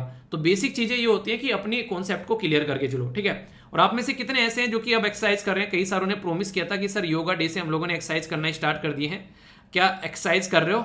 टाइम पर उठ रहे हो? हाँ या ना? ठीक है, तो ये जरूर होना चाहिए यार। अगर ये नहीं करोगे तो फिर दिक्कत हो जाएगी। लाइफ में अपनी जिंदगी है, अपनी लाइफ है, अपनी चीजें हैं, अपने पर भी फोकस ही नहीं रहेगा तो फिर क्या करोगे? यानी कि जो अपने आप को नहीं सुधार पा रहा है और को क्या सुधारेगा? तो इसलिए कहते हैं कि शर्मा जी पहले अपनी पेटी टाइट कर लो, उसके बाद में तो दूसरों को संभालोगे। तो पहले अपने आप को, जब आप लोग एक अच्छे आज के लिए मान लो आप लोग किसी की हेल्प करनी है। अभी मैं कई सारे बच्चों को जैसे किताब देता हूँ, जब मेरे पास में थोड़ा बहुत जैसे एक्स्ट्रा पैसा होता है तो यहाँ पर तो किताब देता हूँ। वो कैसे दे पाता हूँ? ऐसे दे पाता हूँ क्योंकि मेरे पास में पैसा रहता है थोड़ा बहुत, ठीक है। अगर नहीं होगा तो कैसे दे पाऊंगा? पर इतना भी नहीं है कि मैं सबको बांटने लग जाऊँ, क्योंकि इतना भी नहीं है कि मैं धन्नड़ सेठ हो गया। और हाँ, इसके ऊपर एक छोटी सी बात और याद आ गई ये हालांकि एक्स्ट्रा बात है। अभी ना कई सारे बच्चे ऐसे हैं जो कि आज के डेट में इधर उधर क्लास ज्वाइन कर लेते हैं और अच्छा खासा पैसा पे करते हैं। उसके द्वारा लगभग 1 लाख का लगभग 1.5 लाख के करीब रुपया दिया गया, जो एक पर्टिकुलर कोचिंग में 1.5 लाख रुपए देने के बाद में कह रहा है कि सर यहाँ पर क्लासेस चलना स्टार्ट हो गई है, पर लेकिन फिर भी जो है मतलब सेटिस्फेक्शन नहीं मिल रहा है। मैंने पूछा कैसे सेटिस्फेक्शन यार? कह रहे सर जो गाइडेंस मिलता है वो नहीं हो पा रहा है, ठीक है। और बिल्कुल आपके लेक्चर सुन रखे हैं, मतलब इसलिए चीजें समझ में आती है, वरना बिल्कुल ऊपर ऊपर से पढ़ा के निकलने की कोशिश करते हैं, ठीक है। तो फिर मुझे बोला है कि सर आप बच्चों को किताबें भी देते हो तो आप मुझे अकाउंट नंबर दे दो, मैं आपको हर महीने 8,000 रुपये दिया करूंगा, आप बस मुझे गाइड कर देना, ठीक है। तो मतलब देखो, मतलब कमजोरी समझ रहे हैं कि मैं बच्चों को किताबें देता हूं, तो सर वो एक तरीके से उनको किताबें दे देना आप, मतलब एक हेल्प हो जाएगी। तो मैं इस तरीके से पैसे दे देता हूँ, समझ रहे हैं आप लोग। तो ये कंडीशन भी है। तो मतलब 1.5 लाख रुपये वहां पे खर्च करने के बाद में बच्चा जो है वो 8,000 रुपये मुझे देने के लिए तैयार है हर महीने, कि मैं उसको गाइड कर दूं कि वो जो है कैसे अपनी चीजों को आगे लेकर चले सही तरीके से। तो ये ऐसी ऐसी कंडीशन मतलब मैं देखकर वैसे वास्तव में सरप्राइज था यार। मतलब कि इतने पैसे देने के बाद भी अगर एक गाइडेंस नहीं मिल रहा है तो फिर वो इशू देखने को मिल जाता है, ठीक है। तो ये काफी बड़ी दिक्कतें रहती है यहाँ पर, क्योंकि बड़ी बड़ी कोचिंग होती है, 400 500 बच्चे जाकर बैठ रहे हैं, एक इंडिविजुअल बच्चा उस पर क्या ही फोकस रहता है वहां पर, ठीक है। तो ये सबसे बड़ी प्रॉब्लम नॉर्मली निकल कर आती है। तो इस तरीके से यहाँ पर ऐसे भी इशू हैं जो कि मतलब एक तो मुझे ये लगा बुरा कि इतना पैसे देने के बाद में, दूसरी मुझे लगी आप लोग मेरी कमजोरी समझने लगे हो, ठीक है। मुझे ये नहीं बोला कि मैं दे दूंगा, कह रहे कि सर आपकी बच्चों की किताब, मतलब बड़ी सिस्टमेटिक वे में उसने मेल लिखा था, फिर बोला कि सर शेयर मत करना, तो वरना मेरा मन था शेयर करने का। कह रहे कि सर इस तरीके से कि मतलब कि दूसरों को किताबें देते हो तो सर आपकी हेल्प भी हो जाएगी और सर मेरी भी हेल्प हो जाएगी। मैंने कहा अरे बता देना यार, वैसी हो जाएगी वो तो, ठीक है। तो ये हो गया आंसर। तो इसके बारे में आप लोग याद रखिएगा, ठीक है। तो आगे चलता हूँ, फीडबैक जरूर देना ना कैसा लगा है टॉपिक। दोस्तों जब आप लोग प्रिपरेशन कर रहे होते हो या फिर जॉब कर रहे होते हो, कहीं दूर आप लोग घर से रहते हो और घर जाते हो कुछ समय बाद में, तो भाई साहब सारे मोहल्ले वाले जो हैं आश्चर्यचकित होते हैं, अरे बहुत दिनों के बाद में आया भाई साहब, बहुत ही मेहनत करके पढ़ाई कर रहा है, जॉब कर रहा है, तो लोग जो है इज्जत से देखना स्टार्ट कर देते हैं। ऐसे ही कुछ आप लोगों को चीज़ देखने को मिलती है जब कोई ऐसा कीट पतंगा जो काफ़ी लंबे समय बाद देखने को मिल जाता है, उसकी मार्केट में इज्जत बढ़ जाती है, ठीक है। वैसे इतने सारे कीट पतंगे इधर उधर देखने को मिल जाएंगे, कोई देख ही नहीं रहा है उनको, ठीक है। कौवे तीतर पता नहीं, कोई कहता है भाई हमारी तरफ भी देख लो आंख उठा के, कोई देखता ही नहीं है। पर लेकिन यहाँ पर जो बात की जा रही है ये मौत है, ये अभी यहाँ पर मिला बेसिकली तमिलनाडु के अंदर में, तो उसके चलते इस भाई की इज्जत बढ़ गई है। सब इसके बारे में बातें कर रहे हैं कि हाँ भाई साहब कहाँ था, 127 साल बाद आया भाई, तेरा तो इतना वेट क्या, तू तेरे बिना तो यहाँ पर जिंदगी नहीं चल रही थी। ऐसे में बड़ी बड़ी बातें फेंकने लगते हैं, तो वही बातें हैं यहाँ पर। तो 127 साल बाद यहाँ पर ये देखने को मिला, कहाँ पर, ये इंपॉर्टेंट क्वेश्चन आप लोगों का बन जाता है। तो तिरुनेलवेली जो थुत्तुकुडी बेसिकली पर्टिकुलर एरिया है तमिलनाडु के अंदर में, एक है यहाँ पर कलकक्कड़ मुंदनथुरई टाइगर रिजर्व, तो वहाँ पर ये आप लोगों को यहाँ पर देखने को मिला। मतलब क्या था, एक रेयर स्पीसीज जो कि कभी नोटिस नहीं की जा रही थी श्रीलंका में 1893 में यहाँ पर देखने को मिली थी। अभी 127 ईयर बाद यहाँ पर ये तमिलनाडु में यहाँ पर नोटिस की गई है। तो ये अपने ही आप में काफ़ी बड़ी एक न्यूज़ बन गई कि 100 साल से भी ज़्यादा हो गए थे यहाँ पर, उसके बाद में यहाँ पर ये पर्टिकुलर जाति देखने को मिली यहाँ पर। तो जैसे कहते हैं कि ये किस परिवार का बालक है वैसा पता होना चाहिए, तो इसके चलते यहाँ पर इसकी भी पर्टिकुलर स्पीसीज है। जैसे यहाँ पर बात की जा रही है मिनियसेमिया सेलेनिका, ये एक स्पीसीज है जो कि बिलोंग करती है ये ग्रेस्टिना, ये यहाँ पर साइलेंट है। इसी के साथ में यहाँ पर फैमिली है, ये है नोकिडिटा, ठीक है। तो ये पर्टिकुलर ये आप लोगों को जो शब्द देखने को मिलते हैं लैटिन वर्ड है यहाँ पर ये। तो कई बार इस तरीके के शब्द जो हैं ये बेसिकली आप लोग बोलते हो कहाँ से आ गए, तो लैटिन भाषा के शब्द हैं यहाँ पर एक तरीके से जो फॉलो किए जाते हैं। पर आप लोगों को कम से कम ये याद रखिएगा कि कहाँ पर मिली है। ये एग्जाम में क्वेश्चन आप लोगों से बन सकता है जो भी न्यूज़ में रहता है। जैसे पूछ लेंगे आप लोगों से KMTR मैच करने के लिए कहाँ पर है, तो 1998 में यहाँ पर इसको कंबाइन कर बेसिकली कलकड़, इसी के साथ में यहाँ पर मुद्दुथुराई वाइल्ड लाइफ सेंचुरी एक पर्टिकुलर एक टाइगर रिजर्व यहाँ पर बनाया गया, ठीक है। तो ये फर्स्ट टाइगर रिजर्व था तमिलनाडु के अंदर में जो डिक्लेयर किया गया। वेस्टर्न घाट के अंदर में आप लोगों को देखने को मिलेगा लगभग 14 रिवर जो कैचमेंट एरिया है उसके साथ में कनेक्ट आप लोगों को यहाँ पर नजर आएगा। ऑल्सो पार्ट है यहाँ पर अगस्थ्यमलाई बायोस्फीयर रिजर्व, जहाँ पर आप लोग काफ़ी लार्ज स्केल पर कई सारे जिनावर जीव जंतु देखने को मिलेंगे। तो ये याद रखेगा। 127 साल के बाद भाई आया, बोला है कि स्वागत नहीं करोगे हमारा, तो कर दिया स्वागत। ले भैया तुम्हारे बारे में पढ़ रहे हैं हम लोग बैठकर, यूपीएससी की तैयारी कर रहे हैं तुम एग्जाम में मत आ जाना ये सही है। न्यूज़ कुछ बने, बेचारे स्टूडेंट परेशान। यार ये भी एक न्यूज़ आ गई, नहीं निकल गए चलिए भाई साहब, करा मैं कुछ दिनों के कर लो, उसके बाद में एंजॉय करना, ठीक है दोस्तों। यूक्रेन और रशिया की जो लड़ाई है उसको लोग रोकने से तो गए, बिल्कुल ऐसा चल रहा है जैसे कि आग जलती है तो उसमें घी डालते हैं कि आग जो है वो और धधक धधक कर बाहर निकले, ऐसी कंडीशन देखने को मिलेगी। पोलैंड जो है वो फर्स्ट नेटो मेंबर है जो कि MiG-29 फाइटर जेट देने जा रहा है बेसिकली यूक्रेन को। इसकी वजह से यहाँ पर ये न्यूज़ में आ गया है। अगर आप लोग कंपेयर करोगे कि एग्जैक्ट लोकेशन कहाँ पर है पोलैंड की, तो आप लोग यहाँ पर देख सकते हैं, ये आप लोग को पोलैंड देखने को मिलेगा। पोलैंड जो है वो एक नेटो मेंबर भी है। नेटो की फुल फॉर्म क्या है, किस किस को पता है वीडियो को पॉज कर कमेंट बॉक्स में बताना। नॉर्थ अटलांटिक ट्रीटी ऑर्गेनाइजेशन बोलते हैं इसको। ये basically inter governmental military alliance है, यानी कि एक तरीके से मिलिट्री के थ्रू पर भी एक दूसरे को सपोर्ट करते हुए ये लोग नजर आते हैं। टोटल मिलाकर इसके अंदर में 30 देश हैं। यही एक रीज़न था रसिया और यूक्रेन की लड़ाई का, क्योंकि यूक्रेन जो है वो नेटो का पार्ट बनना चाहता था। नेटो एक ऐसा ग्रुप है जो कि पुराने टाइम से जब कोल्ड वॉर चल रही थी जब से लेके अब तक का रसिया के अपोजिट में खड़ा हुआ आप लोगों को मिलेगा। अगर यूक्रेन भी यहाँ पर मिल जाता तो रसिया को जो है ऐसा लगता कि बिल्कुल नेटो जो है मेरे पड़ोस में आकर बैठ गया, यहाँ पर बिल्कुल बॉर्डर पर। इसीलिए यहाँ पर जो पोप थे बेसिकली इटली के अंदर में, उसने बोला था कि रसिया और यूक्रेन की लड़ाई का मेन रीज़न ये है कि नेटो का कुत्ता जो है वो रसिया के बेसिकली दरवाजे पर आकर भौंका, जिसकी वजह से यहाँ पर ये सिचुएशन देखने को मिली। यानी कि उन्होंने साफ साफ यहाँ पर बड़ी ही गलत क्या बेसिकली बड़े ही कड़े शब्दों में यहाँ पर निंदा की, कहीं ना कहीं जो इसको ये पूरा माहौल यहाँ पर बना हुआ था।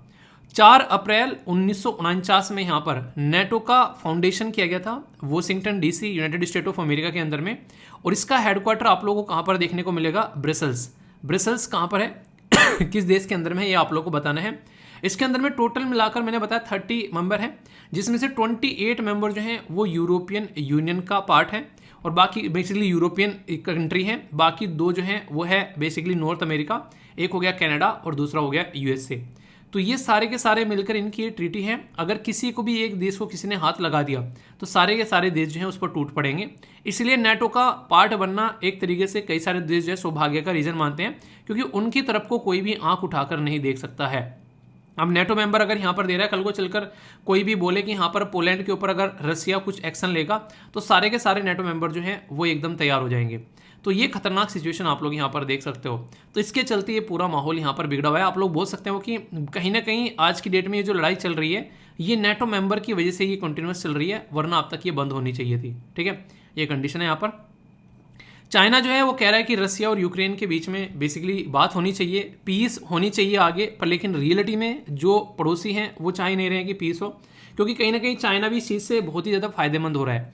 रसिया जो है एक टाइम पर एक ऐसा ताकतवर देश था जो कि चाइना के सामने एक तरीके से एशिया के अंदर भी अपना वर्चस्व दिखाता था और यूरोप के अंदर भी।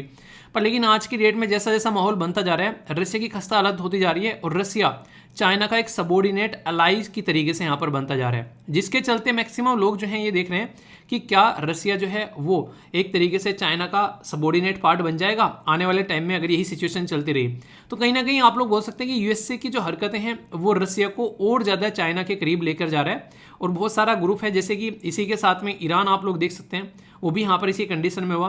तो कहीं ना कहीं खुद यूएसए ने ऐसा माहौल क्रिएट करा है जिसकी वजह से सिचुएशन यहाँ पर देखने को मिल रही है और चाइना उभर कर सामने आ रहा है यहाँ पर एक तरीके से टक्कर देने के लिए डायरेक्ट उसको यूएसए को। ठीक है, आप लोगों को पता है हम लोगों ने बहुत पहले टिकटॉक को लात मारकर अपने देश से भगाया था। अभी यूके के द्वारा भी बोल दिया गया टिकटॉक को कि बेसिकली निकलो यहाँ से, पर लेकिन सबको नहीं बोला है, गवर्नमेंट फ़ोन में बेसिकली बोला है, जो गवर्नमेंट के अंदर में जो फ़ोन इस्तेमाल किए जाते हैं, तो बोला जा रहा है कि ये काफ़ी सारा डेटा इकट्ठा करता है। तो वहाँ पर मुद्दा ये है कि एक तरीके से कहीं ना कहीं सिक्योरिटी को ध्यान में रखते हुए टिकटॉक को बोला है कि गवर्नमेंट के जो भी फ़ोन है उसके अंदर इसको यहाँ पर नहीं रखा जाएगा, क्योंकि ये बहुत सारा डेटा इकट्ठा करता है ऑल ओवर वर्ल्ड में। इसके ऊपर कई सारे ऐसे आरोप लगे हैं, हमारे देश के अंदर भी आरोप लगे थे, इसलिए हमने इसको बोला गोली कल्टी मार। ठीक है, इजराइल के बारे में बात की जा रही है, तो यहाँ पर आप लोगों को पता है इजराइल के अंदर में कई सारे इश्यूज यहाँ पर देखने को मिलते रहते हैं।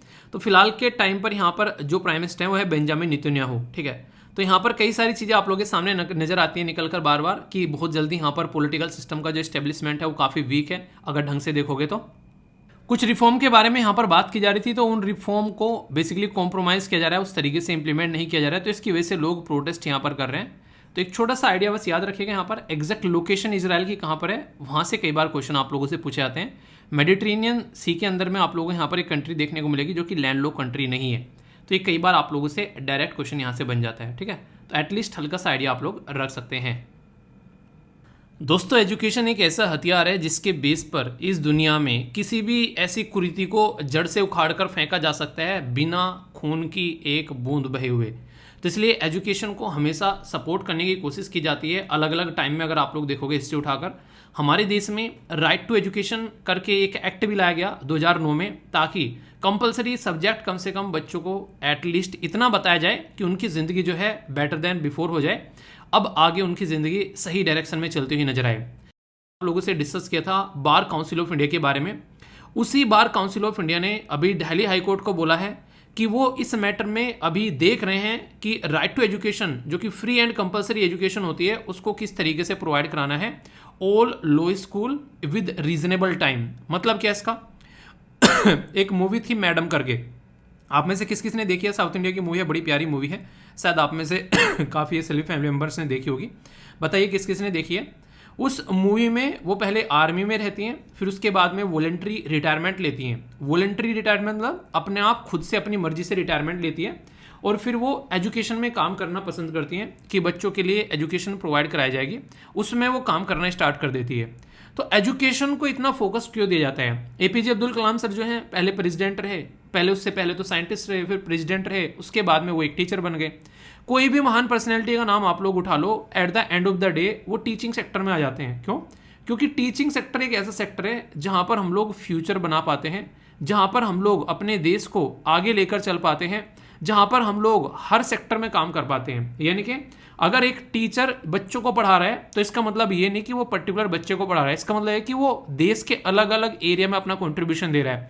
कोई बच्चा जाके इंजीनियर बनेगा, कोई डॉक्टर बनेगा, कोई लॉयर बनेगा, कोई साइंटिस्ट बनेगा, ऐसा नहीं है कि यही बनेंगे। कुछ इसमें से डाकू भी बनेंगे, कुछ डकैत, कुछ टेररिस्ट भी बनेंगे, हर तरीके के लोग बनते हैं। पर लेकिन ज़्यादा कंट्रीब्यूशन पॉजिटिव रहता है, वो तो सिचुएशन है इंसान की पता नहीं क्या क्रिएट कर देती है। पर लेकिन टीचर कभी भी नेगेटिव चीज़ों के लिए किसी को अप्रिशिएट नहीं करता है कि तुम जाकर टेररिज्म फैलाओ, तुम जाकर झूठ बोलो। वो इंसान जो है जो अंडरस्टैंड नहीं कर पाता वो ऐसे माहौल में चला जाता है। तो इसलिए अभी आप लोगों ने देखा जो सबसे खतरनाक चीज़ थी हमारे देश में जो आईटी है, ये यहाँ पर अभी तालिबानी को एजुकेशन प्रोवाइड करा रहा है। ये एक न्यूज़ आप लोगों ने रिसेंटली अभी सुनी होगी। उसमें मतलब क्या है? उसमें यह है कि अगर तुम इस दुनिया में अपने आप को प्रेजेंट करना चाहते हो तो अच्छी एजुकेशन तुम्हारे पास में होनी चाहिए। तो हमारे आईआईटीज़ जो हैं वो यहाँ पर टेररिस्ट को एजुकेशन दे रहे हैं, ना कि उनको अपना टेररिज्म फैलाने के लिए, बल्कि उनको एक सभ्य इंसान बनाने के लिए, ताकि अपने देश में वो सिस्टमेटिक वे में चीज़ों को इंप्लीमेंट कर सके।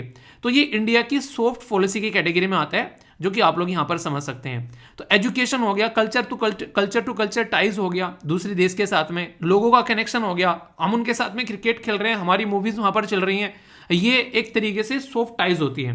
देखिए यूएसए क्या करता है, दुनिया को अपने कंट्रोल में लेकर आता है हथियार के बल पर, यानी कि लोगों को हथियार बेचो, अपने कंट्रोल में लेकर आओ। इंडिया के अंदर में आप लोगों को देखने को मिलेगा, हम लोग हथियार नहीं, हम लोग सॉफ्ट पावर इस्तेमाल करते हैं, जो कि सबसे पावरफुल वेपन माना जाता है। चाइना क्या करता है, लोगों को पैसा देकर खरीदता है। चाइना के पास में दुनिया भर का रुपये है, मतलब दुनिया भर का दौलत है, रुपये तो नहीं है, अपनी खुद की करेंसी है। बताओ चाइना करेंसी क्या है, ठीक है। जैसे यूएसए की डॉलर है, हमारी करेंसी है रुपये। इसी के साथ में आप लोगों को देखने को मिलेगा यूरोपियन यूनियन की करेंसी यूरो, ब्रिटेन की करेंसी पाउंड, यूएसए की करेंसी डॉलर। ऐसे ही आप लोगों को बताना है चाइना की करेंसी क्या है। तो यहाँ पर सबका अपना अपना तरीका होता है। तो एजुकेशन बड़ा ही एक बेसिक सा ऐसा टूल है जो कि काफ़ी कारगर हथियार आप लोग बोल सकते हैं। हमारे देश में जब ये बात समझ में आई तो एक 86 कॉन्स्टिट्यूशन अमेंडमेंट किया गया, यानी कि 86वां संविधान में संशोधन किया गया 2002 में। और उस टाइम पे संशोधन करके ये बोला यार एक कानून बनाते हैं कि कुछ हो चाहे ना हो, कम से कम 6 से लेकर 14 साल के जो बच्चे हैं उनको फ्री एंड कंपलसरी एजुकेशन हम लोग प्रोवाइड कराए। इसी बेसिकली अमेंडमेंट को ध्यान में रखते हुए हमारे देश में एक कानून बनाया गया जिसे राइट टू एजुकेशन एक्ट बोला। देखिए संविधान में संशोधन तो कर दिया, वो तो काम था किसका, पार्लियामेंट का, आराम से कि हाँ संशोधन कर दिया, पर लेकिन संशोधन से ही काम नहीं चलता है। उस संशोधन को इंप्लीमेंट करने के लिए कानून भी बनाना पड़ता है ताकि उस संशोधन को ढंग से इंप्लीमेंट किया जा सके। तो ये कानून बनाया गया राइट टू एजुकेशन एक्ट, और ये हमारे देश के अंदर में आप लोग याद रखना है, संविधान में संशोधन करके आर्टिकल 21 जो कि राइट टू लाइफ के बारे में बात करता है, उसमें ही आर्टिकल 21 का ए आर्टिकल ऐड कर दिया। जहां भी कोई कैपिटल शब्द में लिखा हो ABCDEF, इसका मतलब समझ लेना कि वो संविधान में संशोधन करके उसको ऐड किया गया है। ये बात आप लोग यानी पल्ले बांध लेना। अब यहां पर पार्ट 3 के अंदर में जब आप लोग जाते हैं तो आप लोगों को पता है फंडामेंटल राइट है, यानी कि आर्टिकल 21 में जो डाला गया है फंडामेंटल राइट आर्टिकल 12 से लेकर आर्टिकल 35 के बीच में है, इसी के बीच में आर्टिकल 21 आता है। आर्टिकल 21 में डालने का मतलब यह है कि अब उन बच्चों का ये मौलिक अधिकार बन गया है, यानी कि उन बच्चों का ये फंडामेंटल राइट बन गया है। अब उनसे अगर कोई एजुकेशन शिक्षा का अधिकार कोई छीनता है तो डायरेक्ट सुप्रीम कोर्ट में जा सकते हैं भाई साहब, हाईएस्ट कोर्ट में जाकर वो अपील कर सकते हैं। क्यों? क्योंकि उनके फंडामेंटल राइट कानून हो रहा है। आप और हम नहीं जा सकते। क्यों? क्योंकि हम लोग 6 से लेकर 14 साल के बीच में आते ही नहीं है। तो आप लोग समझ सकते हैं, तो ये बच्चों को अधिकार दिया गया है। इसीलिए वो जो मूवी थी उसमें आप लोगों ने देखा होगा कि बच्चों को तो अधिकार दे दिया है, पर बच्चों को थोड़ी ना पता है कि उनको पढ़ना है, उनका भविष्य हो जाएगा पढ़ाई से उज्जवल आगे चलकर। तो इसीलिए यहाँ पर एक बहुत ही दिमाग वाला काम किया गया है हमारे संविधान निर्माताओं के द्वारा। वो क्या किया गया, बस ये संविधान निर्माताओं के द्वारा नहीं, ये तो बाद में हमारे जो पॉलिटिशियन है उनके द्वारा ऐड किया गया।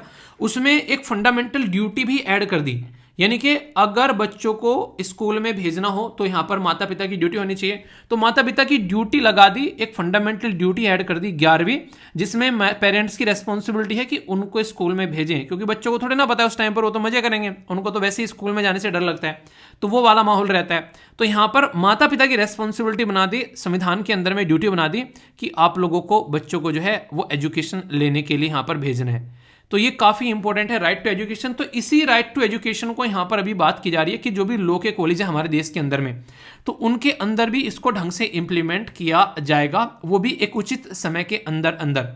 तो ये समझ रहे हैं आप लोग कितनी इंपॉर्टेंट न्यूज है यहाँ पर ये।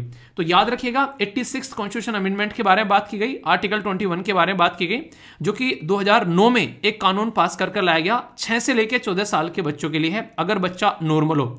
18 साल तक है अगर बच्चा जो है विकलांग हो, यानी कि दिव्यांगन हो, तो यहाँ पर ये और आगे यहाँ पर हो जाता है। तो 21वां बेसिकली यहाँ पर आर्टिकल है 21 का ए, तो बेसिक है, कंफ्यूजन नहीं होना चाहिए, कंफ्यूजन होगा तो उसको दूर करना है, ठीक है। नेक्स्ट इंटरेस्टिंग और इंपॉर्टेंट न्यूज है, गुजरात हाई कोर्ट के द्वारा एक नोटिस इशू किया गया गवर्नमेंट को, और ये काफी इंपॉर्टेंट है, याद रखिएगा। यहां पर एक शब्द लिखा हुआ है, ये इतना इंपॉर्टेंट है, एक टाइम था ये इंडियन इंजीनियरिंग सर्विसेज के पेपर में क्वेश्चन पूछा गया था, उसके बाद में यही क्वेश्चन सेम थोड़ा सा चेंज करके पूछा गया था ये CAPF के अंदर में, और शायद UPSC में भी प्रीलिम्स के अंदर भी यहां पर घुमा फिराकर अभी रिसेंटली वाइल्ड एस सेंचुरी के बारे में पूछा गया। देश के अंदर में अकेली एक ऐसी सेंचुरी है जिसका नाम आप लोग याद रख सकते हैं। ये कहां पर लोकेटेड है ये आप लोग याद रखिएगा, ये बेसिकली लोकेटेड है गुजरात के अंदर में, ठीक है। तो कंफ्यूजन इसको लेकर आप लोगों को नहीं होना चाहिए। तो कोई भी पूछे तो याद रखिएगा कि वाइल्ड लाइफ सेंचुरी, यहाँ पर वाइल्ड एस सेंचुरी कहां पर है, तो ये लिटिल रणकच्छ में आप लोगों को देखने को मिलेगी। तो अभी पब्लिक इंटरेस्ट लिटिगेशन के थ्रू यहां पर बोला गया कि इलीगल सोल्ट माइनिंग यहां पर देखने को मिल रही है इस पर्टिकुलर एरिया में। तो उसके चलते यहां पर कभी भी कोई इलीगल चीजें होती हैं तो इसका मतलब क्या रहता है, इसका मतलब ये रहता है कि उस इंसान को वो काम करने की परमिशन नहीं है, और फिर भी वो काम कर रहा है तो ये इलीगल तरीका हो जाता है। कहते हैं ना कि यहाँ पर इस पर्टिकुलर एरिया में एंट्री करना मना है, यानी कि यू आर नॉट ऑथराइज्ड इस पर्टिकुलर एरिया में एंट्री करने के लिए, तो फिर भी यहाँ पर आप लोग जा रहे हो तो वो एक तरीके से इलीगल एंट्री की कैटेगरी में आ गया। तो गुजरात हाई कोर्ट ने यहाँ पर स्टेट गवर्नमेंट को बोला कि भाई साहब क्या चल रहे हैं बताइए, किसको लाइसेंस दे रखा है, कौन कौन ये हरकतें कर रहा है, तो पता होना चाहिए। अभी आप लोगों ने देखा एक गुजरात के अंदर में एक आईएएस ऑफिसर को बेसिकली क्या कंडीशन देखने को मिली मछुआरों के द्वारा, वो आप लोग जानते ही हैं। तो ये सिचुएशन भी सामने निकल कर आती है कई बार। तो कभी भी अगर आप लोग जैसे कहीं पोस्टेड होते हो तो ये आप लोगों की रेस्पॉन्सिबिलिटी है कि इन चीज़ों को समझो। देखिए न्यूज़पेपर पढ़ने का मतलब क्या होता है, इन चीज़ों को अंडरस्टैंड करने का मतलब क्या होता है। कल को आप लोग किसी भी गवर्नमेंट ऑफिस में जाके बैठोगे, आप लोग इन चीज़ों से पहले ही अवेयर रहोगे तो आप लोग अपने अच्छे डिसीजन ले पाओगे। पर लेकिन अगर कोई ऐसा है कि हाँ भाई साहब बस आईएएस बन गया, आईपीएस बन गया और वो बेसिकली धरती पर पैर ही नहीं रख रहा है, तो फिर उसके पैर जो है उखाड़ने वाले बहुत लोग मिलेंगे वहाँ पे। तो एक मैच्योर डिसीजन लेना बहुत ज़्यादा जरूरी है उस पोस्ट पर बैठकर, क्योंकि वहाँ पर आप लोगों का जो पाला पड़ता है वो हाई प्रोफाइल लोगों से पड़ता है। जरा सा एक डिसीजन जो है आप लोगों को इधर से उधर कर सकता है, ठीक है। तो ये आप लोग ध्यान रखिएगा, इसीलिए ये सारी चीज़ें अंडरस्टैंड करना जरूरी है, इसीलिए उस पोस्ट पर एक मैच्योर इंसान को बैठाने की कोशिश की जाती है। ओके, आगे बात करते हैं। यहाँ पर यह है दुधवा टाइगर रिजर्व। सबसे पहले तो न्यूज़ में आ गया दुधवा टाइगर रिजर्व, तो आप लोगों को ये पता होना चाहिए कौन से राज्य में है। तो राज्य है हमारा मिनी इंडिया, यानी कि छोटा भारत, जिसको उत्तर प्रदेश बोला जाता है। देश में सबसे ज़्यादा पॉपुलेशन है उस राज्य की, तो इसलिए यहाँ पर आप लोग समझ सकते हैं, ठीक है। यहाँ पर अभी 2 दिन का कंसल्टेशन वर्कशॉप देखने को मिला, जिसमें रिकवरी प्लान लगाया जा रहा है कि स्पेशल फोकस दिया जाए यहाँ पर फिशिंग कैट के ऊपर। फिशिंग कैट आप लोगों ने कई बार सुना होगा, ये वो मछलियाँ होती, सॉरी ये बिल्लियाँ होती हैं जो मछलियाँ खाती हैं, ठीक है, उनका शिकार करती है। तो इसके बारे में आप लोग यहाँ पर याद रख सकते हैं। इंटरेस्टिंग क्वेश्चन बन जाते हैं कई बार, कंफ्यूजन नहीं होना चाहिए। दुधवा नेशनल पार्क के बारे में कुछ और बेसिक इन्फॉर्मेशन मैं आप लोगों को बताता हूँ। रिवर याद रखिएगा, यहाँ पर रिवर आप लोगों से पूछी जाती है, जैसे सुहेली और इसी के साथ में मोहना। ये 2 रिवर हैं जो दुधवा नेशनल पार्क से होकर गुजरती हैं, और दोनों की दोनों रिवर जो हैं वो घाघरा रिवर की ट्रिब्यूटरी हैं। ये तो ये आप लोगों को याद रखना है। इसी के साथ में शारदा रिवर आप लोगों को देखने को मिलेगी, और इसी के साथ में यहाँ पर जो दूसरी रिवर है जिसका नाम है गेरुआ नदी, ये रिवर, ये भी आप लोग यहाँ पर याद रखिएगा। पहले वाली जो है ये किशनपुर जो बेसिकली वाइल्ड लाइफ सेंचुरी यानी कि वन्य अभ्यारण्य से होकर गुजरती है। दूसरे वाली गेरुआ रिवर जो है ये आप लोगों को देखने को मिलेगा, ये है कतरनिया घाट, जो वाइल्ड लाइफ सेंचुरी है, यानी कि कतरनिया घाट वन्य अभ्यारण्य है, वहां से होकर गुजरती है। डायरेक्ट मैच करने के लिए क्वेश्चन पूछे जाते हैं एग्जाम में, फिर आप लोग बोलते हो यार ये क्वेश्चन कहाँ से आ गए, यहाँ से आ गए क्योंकि ये न्यूज़ में था। अब आप लोगों से मान लीजिए ये नहीं पूछेंगे तो बैकग्राउंड इन्फॉर्मेशन पूछेंगे। अगर बैकग्राउंड इन्फॉर्मेशन पे आप लोगों की पकड़ होगी तो बस ये तो चाहिए, और क्या चाहिए। भाई साहब यूपीएससी ना बड़े दिमाग से खेलता है। क्वेश्चन हिस्ट्री का होगा पर बैकग्राउंड में करंट होगा, क्योंकि वो हिस्ट्री की कोई ना कोई लोकेशन होगी जो कभी ना कभी न्यूज़ में आई होगी। आप लोग बोलोगे सर खुजाते हो यार ये क्वेश्चन कहाँ से आ गया, कहाँ से आ गया, यहीं से ही आ गया। बस थोड़ा सा ध्यान रखो और मजे करो, ठीक है। आगे चलते हैं। सुप्रीम कोर्ट के द्वारा इंक्रीज कर दिया गया जुडिक्शन पावर, हाई पावर्ड जो कमेटी है उसकी, ताकि यहां पर चेक किया जा सके। ये काफी इंपॉर्टेंट है। अभी आप लोगों को पता है हमारे देश के अंदर में चीता को लाया गया 2 देश से, एक तो है साउथ अफ्रीका, दूसरा नाम आप लोगों को बताना है। उनमें से हमारे देश के अंदर इनको इंट्रोड्यूस किया गया है। सबसे इंटरेस्टिंग चीज क्या है, यहाँ पर इंट्रोड्यूस करने के बाद में हमारे देश के अंदर में चीता हो गए, जो कि 1952 से हमारे देश के अंदर में खत्म माने जाते थे, ठीक है, पर अभी आ गए हैं यहाँ पर ये। तो जो 1952 से खत्म थे उस राजा का नाम आप लोग बताइए, जो कि कौन बनेगा करोड़पति में भी क्वेश्चन पूछा था और मैंने आप लोगों को पढ़ाया भी था, जो कि लास्ट किंग माना जाता है जिसने शेर को, मतलब इनको हमारे देश से चीता को खत्म किया।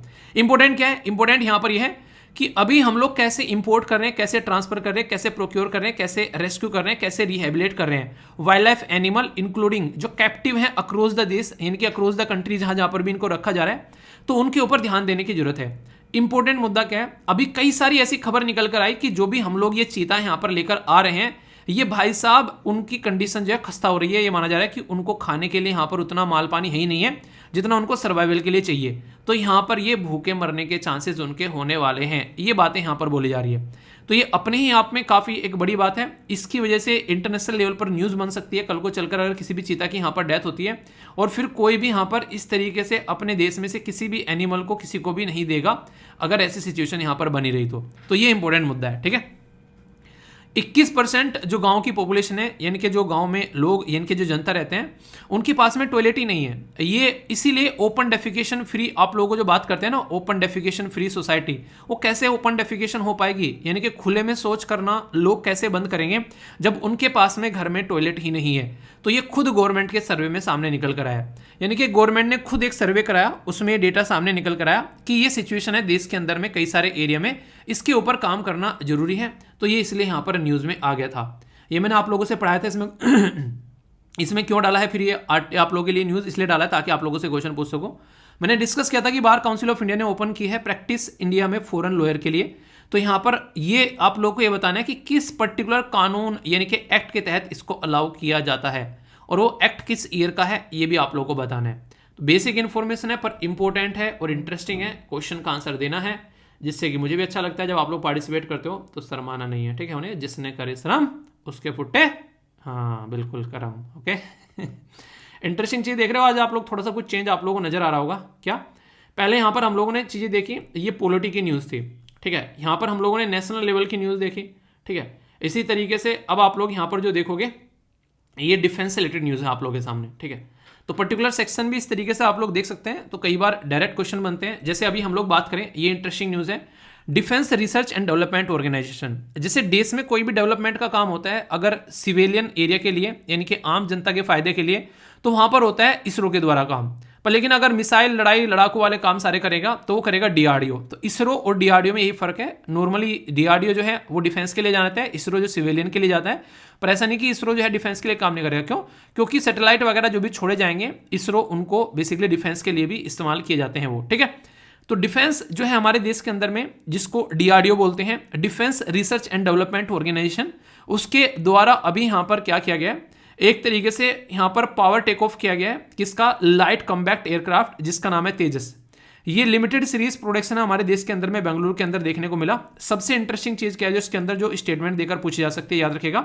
वैसे तो ये एयर टू एयर और एयर टू सरफेस और प्रिसीजन गाइडेड वेपन के तौर पर भी इसको इस्तेमाल किया जा सकता है, पर सबसे इंपॉर्टेंट क्या है, इसकी कैपेबिलिटी है एयर टू एयर रिफ्यूलिंग की। ये काफी इंपॉर्टेंट है। मतलब क्या है, ये पिक्चर देखिए, जब भी कोई हवाई जहाज, जैसे कोई लड़ाकू हवाई जहाज है जो हवा में उड़ रहा है, अब इसमें इतना टाइम नहीं है कि भाई साहब वो पहले लैंडिंग करे फिर जाकर जाए फिर बम पटकाना स्टार्ट कर दे, इतना टाइम नहीं होता है। तो ये और अच्छे लेवल पर चीज़ों को इंप्लीमेंट करने के लिए तो हवा में उसके अंदर तेल भरने की कोशिश की जाती है ताकि उसको लैंड ही ना कराना पड़े। लैंडिंग करने का और टेक ऑफ करने का पॉइंट नहीं रहता है, इतना टाइम नहीं रहता है, पर लेकिन रिफ्यूलिंग की जा सकती है हवा में। तो ये काफ़ी इंपॉर्टेंट है यहाँ पर, खासकर सिक्योरिटी के पॉइंट ऑफ व्यू से भी। तो इसी की स्टडी के ऊपर बात यहाँ पर की जा रही है, ठीक है। इसी के साथ में हमारे देश के अंदर में काफ़ी कुछ प्रोक्योरमेंट करने की बात की जा रही है। तो इंडियन आर्मी यहाँ पर integrated mobile combo flag system के बारे में बात कर रहे हैं, जो कि एक तरीके से मिलकर काम किया जा रहा है इंडियन स्टार्टअप के साथ में। इंटरेस्टिंग चीज़ बताऊँ, अब तक हम लोग जो हथियार बाहर से खरीदते थे विदेशों से, जैसे हम लोग सबसे ज़्यादा हथियार यूएस से, रसिया, फ्रांस, ये इजराइल, इनसे खरीदते थे। पर अभी जो गवर्नमेंट की जो पॉलिसी है ना वो थोड़ी सी चेंज हो गई है, और पर मुझे तो बड़ी पसंद आई चेंज। मतलब बाहर के देशों से हथियार खरीदने के कंपेयर में उसको बंद करके हम लोग अपने ही देश में जो प्राइवेट कंपनी है, जैसे मान लीजिए टाटा आगे, ठीक है, अंबानी साहब के आगे कोई निकलकर, ऐसे बहुत सारे स्टार्टअप देश के अंदर निकलकर आ रहे हैं जो कि यहाँ पर डिफेंस के लिए काम करने के लिए तैयार हैं। और इससे फायदा क्या हो रहा है, देखो इसको कहते हैं आम के आम और गुठलियों के दाम। बाहर से जो सामान खरीद कर लेकर आ रहे हैं वो कम हो गया। इसका मतलब कल को रशिया के साथ में, यूएसए के साथ में, इसराइल के साथ में हमारे रिलेशन अगर ऊपर नीचे होते भी हैं तो हमारे देश की सिक्योरिटी के ऊपर कोई खतरा नहीं पड़ेगा। Point number 1। पॉइंट नंबर 2 क्या होता है, हम लोग बाहर से खरीद कर लेकर आते हैं तो हमारा इंपोर्ट बिल बहुत ज़्यादा चला जाता है, हमारा ट्रेड डेफिसिट होने लगता है उस देश के साथ में। इसकी वजह से बहुत ही नेगेटिव इंपैक्ट हमारे ऊपर पड़ता है, तो कहीं ना कहीं वो भी पड़ना बंद हो जाएगा। पॉइंट नंबर 3, जिस देश में ये प्रोडक्ट बनाए जाते हैं उस देश में कितना फायदा होता है, लोगों को वहाँ पर जॉब मिलती है, उनका एक्सपोर्ट बढ़ता है, उनके तो मजे आते हैं यहाँ पर। हमारे देश में क्या होता है, हम तो खरीद कर ले आए भाई साहब, इस्तेमाल कर रहे हैं, तो हम यूजर बन गए बस ओनली। तो यहाँ पर हमारा अभी यहाँ पर क्या होगा, लोगों के लिए एम्प्लॉयमेंट भी बढ़ेगा। चौथा इंपॉर्टेंट बात क्या होगी, अभी डिफेंस इंडस्ट्री इतनी ल्यूक्रेटिव इंडस्ट्री है कि यूएस से उसमें सबसे ज्यादा पकड़ बनाए हुए है। रसिया और यूक्रेन की वॉर की वजह से यूएस से लगभग 40% दुनिया में अकेला है हथियार बेचने वाला। तो सोचो कि इसके बेस पर लोगों को कितना अपने कंट्रोल में किया जा सकता है। तो अगर हम लोग यहाँ पर कुछ ऐसा कर पाते हैं, अपने देश के अंदर में सारी चीजें डेवलप कर पाते हैं, तो सबसे इंटरेस्टिंग क्या होगा कि हम लोग इसको एक्सपोर्ट भी कर पाएंगे, ठीक है। तो ये काफी एक इंपॉर्टेंट चीज आप लोग यहाँ पर देखने को मिलेगी। इंप्लॉयमेंट भी बढ़ेगा, एक्सपोर्ट भी कर पाएंगे, तो इससे हमारे देश की जो फॉरेन पॉलिसीज है उसमें भी इंप्रूवमेंट होता हुआ नजर आएगा। हमारे देश की सिक्योरिटी बढ़ेगी और फॉरेन एक्सचेंज रिजर्व भी बढ़ेगा, यानी कि बाहर से पैसा आएगा हमारे देश के पास में, जो कि हम लोग बाहर फेंकते हैं अक्सर चीजों को खरीदने में। देखो कितने फायदे हैं। तो इसको कहते हैं आम के आम और गुठलियों के दाम। तो इसलिए अपने ही देश में कहते हैं ना आत्मनिर्भर हो गए हम लोग, तो उसका एक मतलब होता है, उसका एक पीछे एक पूरा एक पर्टिकुलर एक आप लोगों को मीनिंग नजर आएगा, एक कॉन्सेप्ट नजर आएगा जिसको आप लोग अंडरस्टैंड कर सकते हैं, ठीक है। Innovation for the defence excellence project यहाँ पर इंडियन आर्मी के साथ मिलकर ये इंडियन स्टार्टअप जो है जिसका नाम है hyper stealth technology private limited, ये मिलकर काम कर रहे हैं। ठीक है, तो इंटरेस्टिंग है, याद रखिएगा। वैसे ऐसे कोई भी अगर प्रोक्योरमेंट हमारे देश में होते हैं तो डिफेंस एक्वाइजिशन काउंसिल जो है वो काम करती है। और अभी देखो, अभी आप लोगों को देखने को मिला, कई सारी दुर्घटनाएं देखने को मिली, कई सारे जो हमारे हेलीकॉप्टर वगैरह हैं, जहाज वगैरह हैं, ये क्या होते हैं, ये कई बार क्रैश हो जाते हैं। तो वो इतने पुराने हो चुके हैं कि हमारी आर्मी खुद यहाँ पर बेसिकली बोल बोलकर सरकार को थक चुकी है कि भाई साहब हमारे लिए पैसा दे दो। तो अभी 70,000 करोड़ रुपए, समझ रहे हो कितना बड़ा अमाउंट होता है ये हमारे देश में इंडिजिनस। देखो इंटरेस्टिंग चीज जो मुझे लगी यहाँ पर कि ये क्या करेंगे, ये एक्वाइजिशन करेंगे of indigenous developed military hardware, यानी कि इंडिजिनस मतलब अपने ही देश में डेवलप किया गया मिलिट्री हार्डवेयर। यानी कि 70,000 करोड़ रुपए किसी को बाहर नहीं भेजने हम लोगों को कि उनकी झोली में डालकर आगे तुम मजे करो। अपने ही देश में हम लोग इसका इस्तेमाल कर कर अपने ही आप से हम लोग प्रोडक्ट बनाकर अपने ही देश में यूज करेंगे, अपने ही लोगों को इंप्लीमेंट देंगे, अपने ही इंपोर्ट को कम करेंगे और अपना ही एक्सपोर्ट बढ़ाएंगे। तो कितने सारे फायदे हैं यहाँ पर। तो इसलिए ह्यूज इन्वेस्टमेंट यहाँ पर किया जा रहा है, ये काफी बड़ा इन्वेस्टमेंट है अपने आप में। ठीक है, और पड़ोस में है कौन, दो हमारे लंगोटिया यार। ठीक है, चंदा ने कहा तारों से, तारों ने कहा चंदा से है सबसे प्यारा कौन, भापा हमारा भारत है तो वही वाली बात है यहाँ पर। वो वीडियो मेरे पास से पड़ी है, आप लोगों को टेलीग्राम पर शेयर करूंगा, बड़ी इंटरेस्टिंग है, आप लोग देखना, मजा आएगा देखकर। एक साइड में चाइना का मैप आता है, एक मतलब जो फ्लैग आता है, एक साइड पाकिस्तान का फ्लैग आता है। तो चाइना के फ्लैग पर आप लोगों को पता है तारे हैं, पाकिस्तान के फ्लैग पर चांद है, और फिर यहाँ पर बोलता है चंदा ने कहा तारों से, तारों ने कहा चंदा से, सबसे प्यारा कौन। ठीक है, तो फिर आता है इंडिया का फ्लैग, तो पाकिस्तान बोलता है पापा मेरे पापा कितने कलाकार है ना लोग, मीम्स बनाने में एक नेक्स्ट लेवल पहुंच जाते हैं जिस चीज़ में आप लोग टाइम दोगे ना यार, वो चीज़ में आप लोग का लेवल ना नेक्स्ट लेवल हो जाएगा। लोग आप लोगों को बोलेंगे वाह क्या कर रहा है लोंडा है सही है। चलिए अब आइए आप लोगों को दुनियादारी में घुमाने चलते हैं। ये काफ़ी इंटरेस्टिंग है, हालांकि मैंने डिस्कस किया था पर इंपॉर्टेंट बात क्या है यहाँ पर याद रखिएगा। यूके के द्वारा बैन कर दिया गया Chinese owned video sharing app TikTok. TikTok को हम पहले ही लतिया के भगा चुके हैं अपने देश में से, अभी यूके भी यहाँ पर ऐसा ही कुछ काम कर रहे हैं। ठीक है, और यहाँ पर मैंने आप लोगों से कानून डिस्कस किया था व्हाट्सएप के बारे में भी, वो भी आप लोगों को याद होगा, उस कानून का नाम आप लोगों को बताना है। ठीक है, चाइनीज कम्युनिस्ट पार्टी जो है, देखिए मैं क्वेश्चन जो पूछता हूं ना उसका बेसिक पर्पज मेरा ये रहता है कि आज का लेक्चर तो आप लोग सुन ही रहे हैं, कोई डाउट ही नहीं है, पीछे की जो चीजें पढ़ रहे हो ना आप लोग वो भी आप लोग की रिकॉल होती रहे। कई सारे बच्चे पूछते हैं सर इतने क्वेश्चन क्यों पूछते हो यार मतलब अब इसमें भी दिक्कत है, क्वेश्चन पूछने बंद कर दूं है, छोड़ दूं ऐसी हरकतें मत करो, क्वेश्चन के आंसर दिया करो, रिवीजन हो जाता है। और नीचे देखो तो कमेंट बॉक्स में जाकर एक से एक प्यारे से प्यारा, मतलब कितने प्यारे प्यारे आंसर दिए जाते हैं यार कई सारे बच्चों के द्वारा, इतनी मेहनत कर कर आंसर दे रहे हैं वो। सोचो एक मिनट देखो उनको जाकर और खुद भी आप लोग मोटिवेट होंगे। ये ऐसे ऐसे बच्चे हैं जिनके नाम याद हो जाते हैं कि यार कितने शानदार तरीके से वो आंसर दे रहे हैं। ठीक है, पता है मुझे बहुत सारे बच्चों के नाम आज की डेट में, तो इससे समझ सकते हैं आप लोग। कई बार आंसर नहीं आते तो मैं ढूंढते रहता हूँ, मैंने कहा यार आज उस बच्चे ने आंसर नहीं दिए, क्योंकि उसका नाम पता है, और जो आंसर नहीं देता उसका क्या पता, वो करे जाए ना करे, एक आध दिन करता है भाग जाता है। तो बरसाती मेंढक नहीं बनना है। ठीक है, प्रॉपर सिस्टमेटिक वे में अपना आंसर करो, पार्टिसिपेट करो, डिसिप्लिन में भी आने में हेल्प करेगा आप लोगों को, ये सब नहीं करते हैं। ठीक है, तो ये आप लोगों को एक डिसिप्लिन पर्सन भी बनाएगा। पोलैंड जो है फर्स्ट नेटो देश बन रहा है यहाँ पर, जो कि MiG-29 देने जा रहा है यूक्रेन को। मैंने बताया था यहाँ पर ये इसके बारे में, आज की डेट में नेटो में कितने मेंबर हैं आप लोगों को ये बताना है। ठीक है, जापान साउथ कोरिया रिन्यू कर रहे हैं अपनी टाई, ये टोक्यो समिट के ड्यूरेशन में, तो ये काफ़ी इंपॉर्टेंट है। जापान जितना शांत देश आज की डेट में है ना, बुद्धिज्म को फॉलो करने वाला, भाई साहब वर्ल्ड वॉर 2 के टाइम पर देखना आप लोग, जो अतकी इस देश ने उतारी है ना भाई साहब, लोग ना खौफ खाने लगे थे। इसने ना चाइना को छोड़ा, ना रसिया को छोड़ा, जो लतिया है ना इसने उस टाइम पर, इसको अगर ना रोकते ना तो यूके के बाद में पूरी दुनिया में कंट्रोल करता हो पाता। ठीक है, इसलिए इसके ऊपर में हिरोशिमा और नागासाकी पर बम गिराए गए। ये अकेला रीजन था जिसने यूएसए को वॉर के अंदर में ढकेल दिया, वरना यूएसए मजा बैठा बैठा अपने हथियार बेच रहा था बाहर बैठा बैठा। तो इसने पर्ल हार्बर पर जाकर जो बम्बार्डमेंट करी यूएसए के अंदर में, यूएसए को लगा अब नहीं होगा भाई साहब। ठीक है, क्योंकि वो तो वही है ना कि तुम्हारे हथियार बेच रहे हो दुनिया को, तुम्हारे ऊपर हथियार फेंक के चला गया, तुम्हारे हथियार किस काम के तो बहुत ही इंटरेस्टिंग स्टोरी है, पढ़ो तो सही यार, चीज़ें ना इंटरेस्टिंग होती है, पता नहीं क्यों बोरिंग क्यों लगती है आप लोगों को, मजे वाली चीज़ें हैं यार, पढ़ाई तो कितना मजा आता है, इंजॉय किया करो उनको। ठीक है, आगे चलते हैं। एक इंटरेस्टिंग स्कीम भी है आप लोगों के लिए, कई सारे बच्चे कई सारी बातें बोल रहे थे, तो टाइम टू टाइम कुछ कुछ ऐसी चीजें भी हम लोग डालते रहेंगे। ठीक है, तो स्कीम है यहाँ पर recently women and the child development ministry के द्वारा निपुण भारत के बारे में बात की गई राज्यसभा के अंदर में। निपुण की पहले तो फुल फॉर्म आप लोगों को पता होना चाहिए, इसको बोलते हैं national initiative for proficiency in reading with understanding and numeracy. सबसे बड़ी बात क्या होती है, हम लोगों को पढ़ना आना चाहिए, लिखना आना चाहिए, ताकि आप लोग चीज़ों को अंडरस्टैंड कर सको। अगर आप लोग ये चीज़ें रेगुलरली एक पेज अगर आप लोग लिखते हो ना, जो भी मन में आता है, ऐसा नहीं कि आप लोगों को आंसर राइटिंग करनी है, जो भी आप लोगों को मन में आता है पूरे दिन का शेड्यूल लिख लो, क्या क्या पूरे दिन में सीखा वो लिख लो, किसी इंसान से पर्टिकुलर स्पेशल इंसान से मिले वो लिख लो, तो आप लोगों की एक हैबिट बन जाएगी चीज़ों को समझने की। तो ये काफ़ी जरूरी होती है, इसको इंप्लीमेंट करके देखो। तो निपुण भारत ये लॉन्च किया गया था 2021 में, तो इसी के बारे में बात की जा रही है। Every child attain the foundational literacy, at least पढ़ना तो आना चाहिए ना उसको, न्यूमरेसी तो आनी चाहिए ना, थोड़ा बहुत गुना जोड़ गुणा घटा भाग करे। ग्रेड 3 में 2026 से 27 तक का ये टारगेट है इस स्कीम का। तो अपने ही आप में सोसाइटी में वेलफेयर की एक काफ़ी इंपॉर्टेंट स्कीम है। इंप्लीमेंट की जाती है department of the school education and literacy and ministry of education के द्वारा।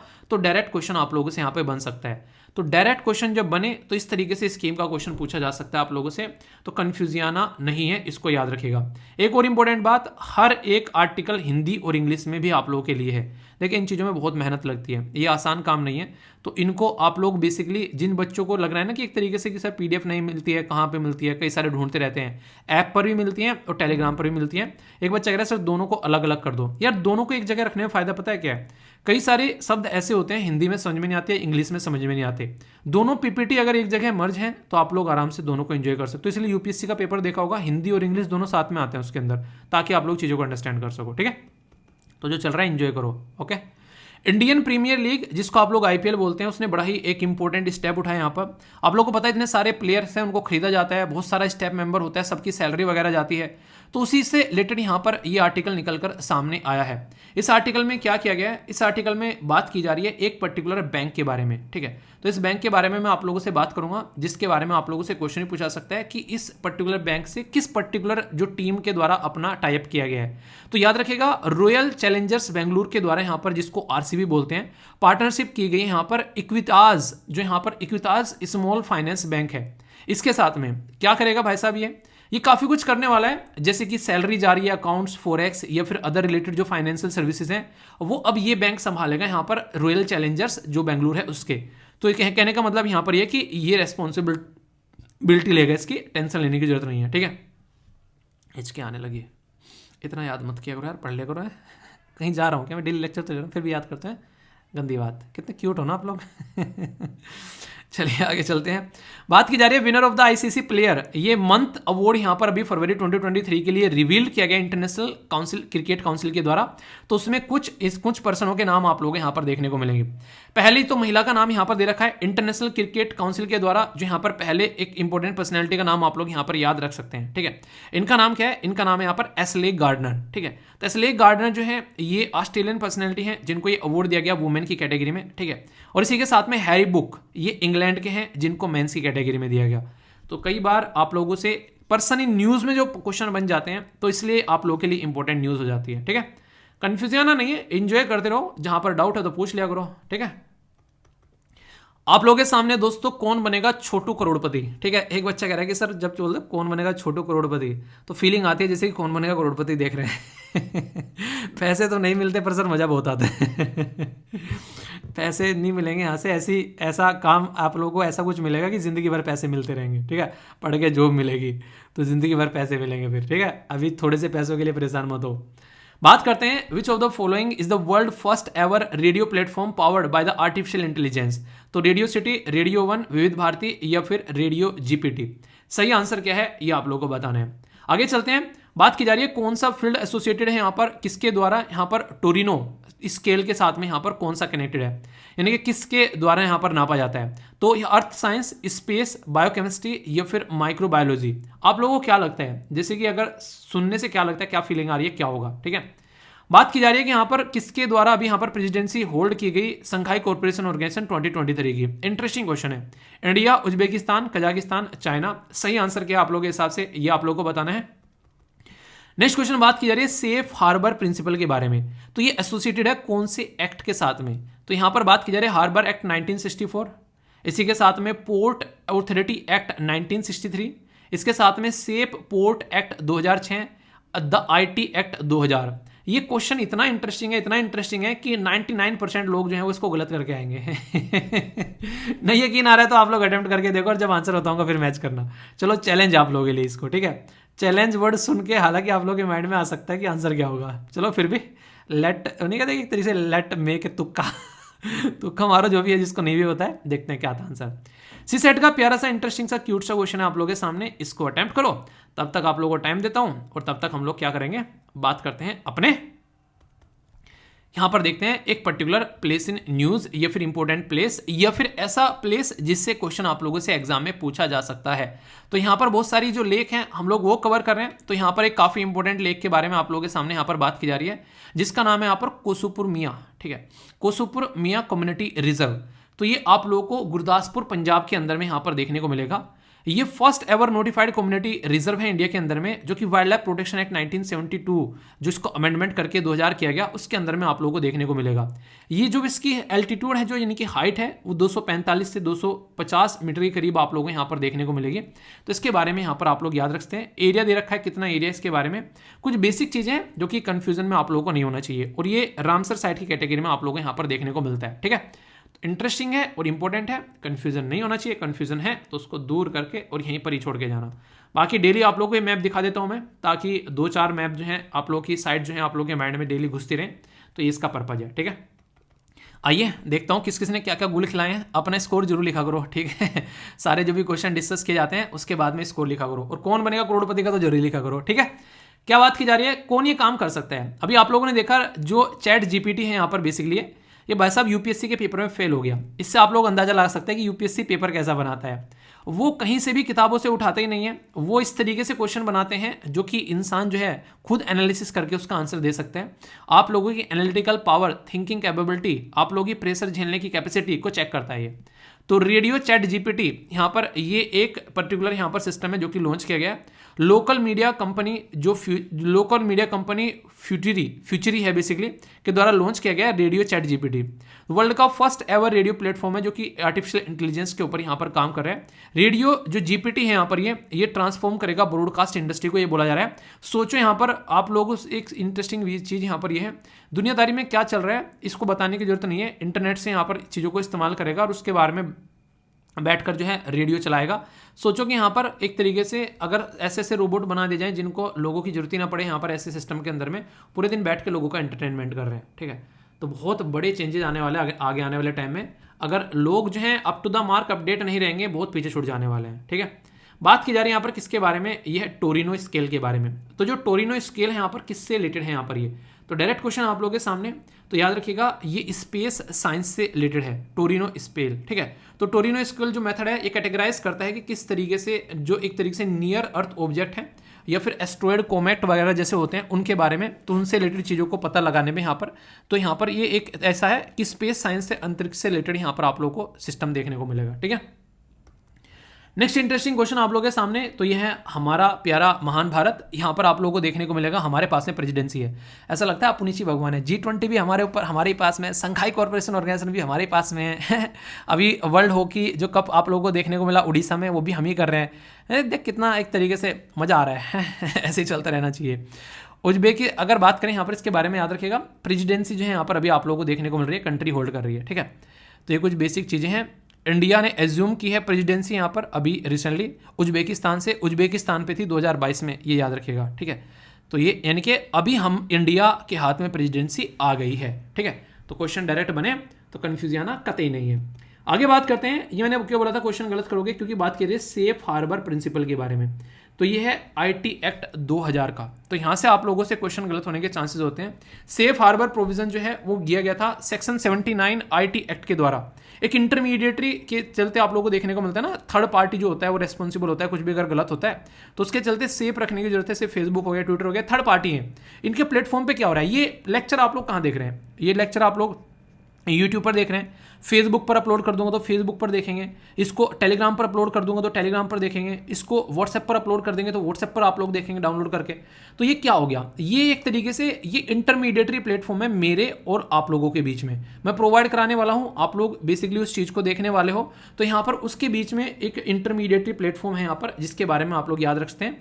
तो जो इंटरमीडिएटरी प्लेटफॉर्म है ये यहाँ पर ये चीज़ें प्रोवाइड कराता है। ठीक है, तो इसके ऊपर चीज़ें सेफ रहना जरूरी है। ओके, सी सेट का क्वेश्चन है, बड़ा ही इंटरेस्टिंग सा प्यारा सा क्वेश्चन है, आंसर है इसका बी। ठीक है, एक्सप्लेनेशन आप लोगों के सामने है, इसको आप लोग अटेम्प्ट कर सकते हैं। बाकी ये मैप आप लोगों को हो ही गया, बाकी चीज़ें।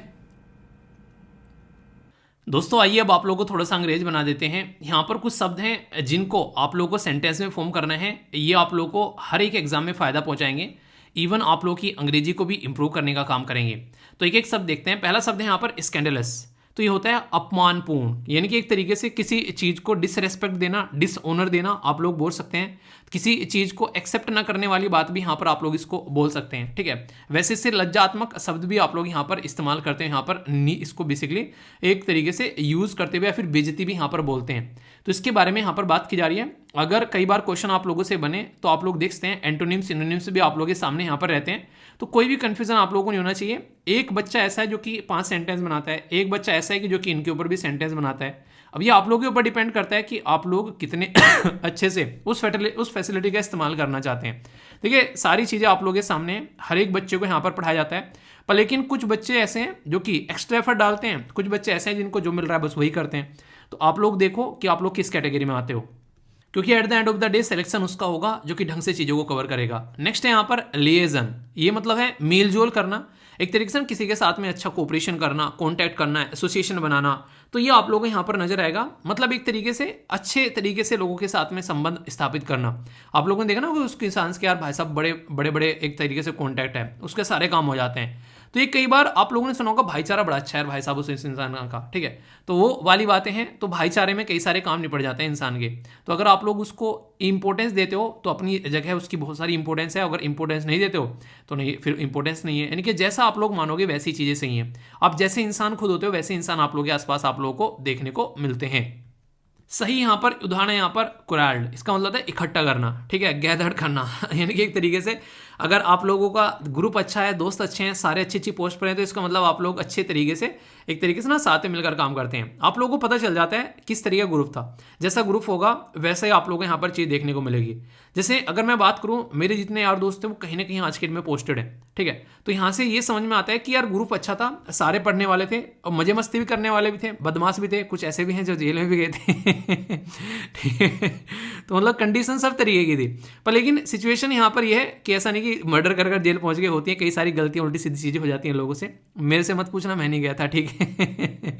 सर उसका तो छोड़ो, अपना बताओ आप गए थे कि नहीं गए थे, कितने केस चल रहे हैं आपके ऊपर।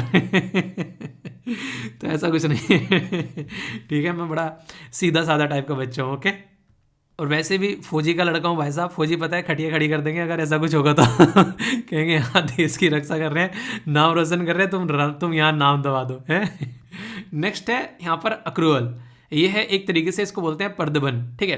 तो मतलब एक तरीके से आप लोग एक तरीके से एक और शब्द इसके लिए यूज़ किया जाता है। वैसे इसको बोलते हैं, हिंदी में बोल रहा हूँ, उपचय करके भी एक शब्द यहाँ पर इस्तेमाल किया जाता है। और इसको भी कुछ देखते हैं यहाँ पर इस तरीके से किसी चीज़ को एक्यूमुलेट करना या फिर इंक्रीज करना, खासकर बेनिफिट को बढ़ाना, काइंड ऑफ चीज़ें आप लोग बोल सकते हैं। गैदर करना भी यहाँ पर आप लोग इसके लिए शब्द यूज़ कर सकते हैं, ठीक है। तो एक इंटरेस्टिंग शब्द है ये भी। नेक्स्ट शब्द है यहाँ पर नूडल्स। नूडल्स नहीं है, उडल्स, ठीक है।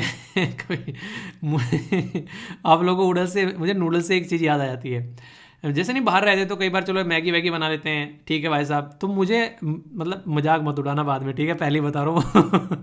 मुझे नूडल्स में और मैगी में डिफरेंस नहीं पता था। देख रहे हो आप लोग, किस किस को पता है रियलिटी में बताओ, और किस किस को नहीं पता है।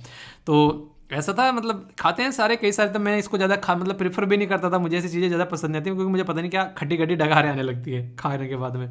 तो मतलब नूडल्स जो होते हैं और जो मैगी होती है उसमें डिफरेंस क्या है मुझे नहीं पता था। तो उन्होंने बोला कि नूडल्स लेते आना और मैगी लेते आना। दोस्त था, मैंने कहा अच्छा जी। मैंने कहा ठीक है। तो मैं मैगी का तो सुन रखा था, अब नूडल्स क्या होता है मुझे ज़्यादा उसके बारे में पता नहीं था। तो मैं 2 पैकेट मैगी के उठा लाया। कह रहा कि नूडल्स समझ में नहीं। मैंने कहा इसी को बोलते होंगे, 2 नाम बोले कि रोटी सोटी खा ले, नूडल सूडल, मैगी सही। तो ये बातें हैं। तो अधिक संख्या यहाँ पर इसको बोलते हैं बेसिकली ज़्यादा से ज़्यादा मात्रा में, ठीक है, ज़्यादा से ज़्यादा संख्या में लोग इकट्ठे हो जाना वहाँ पर। तो किसी चीज़ को बहुत संख्या राशि में, ठीक है। तो ये शब्द है आप लोगों के सामने। तो इंटरेस्टिंग है यार, इनको आप लोग इस्तेमाल करो सेंटेंस बनाने में, तो लंबे समय तक आप लोग याद भी रख पाओगे। तो टेस्ट देने पहुंच जाना शांति से, टाइम से, ठीक है ना। अगर सारी चीज़ें सही रहेगी तो टेस्ट जो है वो आप लोगों को टाइम पर यहाँ पर मिल जाएगा। अच्छे से उसको एंजॉय करना, ठीक है। तो कोई भी डाउट उसको लेकर मत रखना दिमाग में। अच्छे से प्रैक्टिस करोगे तो लंबे समय तक चीज़ें याद रखोगे, और पूरा शाम तक बैठकर उसका एनालिसिस भी करना, क्योंकि सॉल्यूशन भी बड़ी बेहतरीन तरीके से उसका प्रोवाइड कराया गया है ताकि अच्छे से आप लोग एक एक चीज़ को एंजॉय कर सको, ठीक है। बाकी उसकी पीडीएफ वगैरह भी देखेंगे डाउनलोड करने के लिए, हालांकि क्वेश्चन वगैरह की पीडीएफ डाउनलोड करने के लिए अलाउ नहीं की जाती है। चलिए फिर भी देखेंगे, कुछ टाइम बाद उसको अलाउ कर दी जाएगी। और तो सारी पीडीएफ आप लोग डाउनलोड कर सकते हैं, क्वेश्चन पेपर का बेसिकली नॉर्मली अलाउ नहीं किया जाता है, ठीक है। उसके पीछे रीजन आप लोग पता है, बहुत सारी चीज़ें होती हैं। तो यहाँ पर देखेंगे कुछ टाइम बाद रिवीजन के लिए उसको ऐसा कर लेना, ये ज़्यादा बेटर है। बल्कि एक बार तो अभी आप लोग उसको प्रैक्टिस करोगे, उसमें 2 अटेम्प्ट दे दूंगा उसमें कम से कम एटलीस्ट। उसके बाद में फिर आप लोग एक बार पेपर से पहले उसका रिवीजन करना, एग्जाम की तरीके से प्रैक्टिस करके चले जाना, ठीक है। तो ये अच्छा रहेगा। इससे क्या रहेगा, आप लोग की 2 बार एक क्वेश्चन पेपर को 2 बार प्रैक्टिस हो जाएंगे, तो अच्छे लेवल पर आप लोग चीज़ों को आगे लेकर चल पाओगे। तो कोई भी डाउट इसको लेकर आप लोग मत रखिएगा, ठीक है। तो ये थी कुछ बातें, आई होप कि आप लोगों के माइंड में इसको लेकर क्लैरिटी आई होगी। बाकी फीडबैक जरूर देना जैसा भी आप लोगों को पेपर लगे। और ये जस्ट एक डेमो तरीके का पेपर है अभी स्टार्टिंग में, वो भी बहुत अच्छे से पेपर, और जब सिलेबस कवर होगा सिस्टमेटिक वे में और बेटर तरीके से चीज़ें देखने को मिलेगी। कई बच्चे पूछ रहे हैं सर टेस्ट कितने होंगे। टेस्ट यार अभी कैसे बता दूं, क्योंकि प्रैक्टिस तो तब तक करनी है जब तक एग्जाम की नहीं हो जाता है। एग्जाम की डेट आएगी तो मैं आप लोगों को बता पाऊंगा कितने टेस्ट होंगे, ठीक है। एक बार एग्जाम की डेट आ जाने दो, उससे पहले बता दो कि कितने टेस्ट होंगे, कोई मतलब नहीं उस चीज़ का, क्योंकि एग्जाम की डेट रहेगी उसी के हिसाब से टेस्ट को बढ़ाया या फिर घटाया जाएगा, ठीक है। घटाया तो नहीं जाएगा, बढ़ाया जाएगा।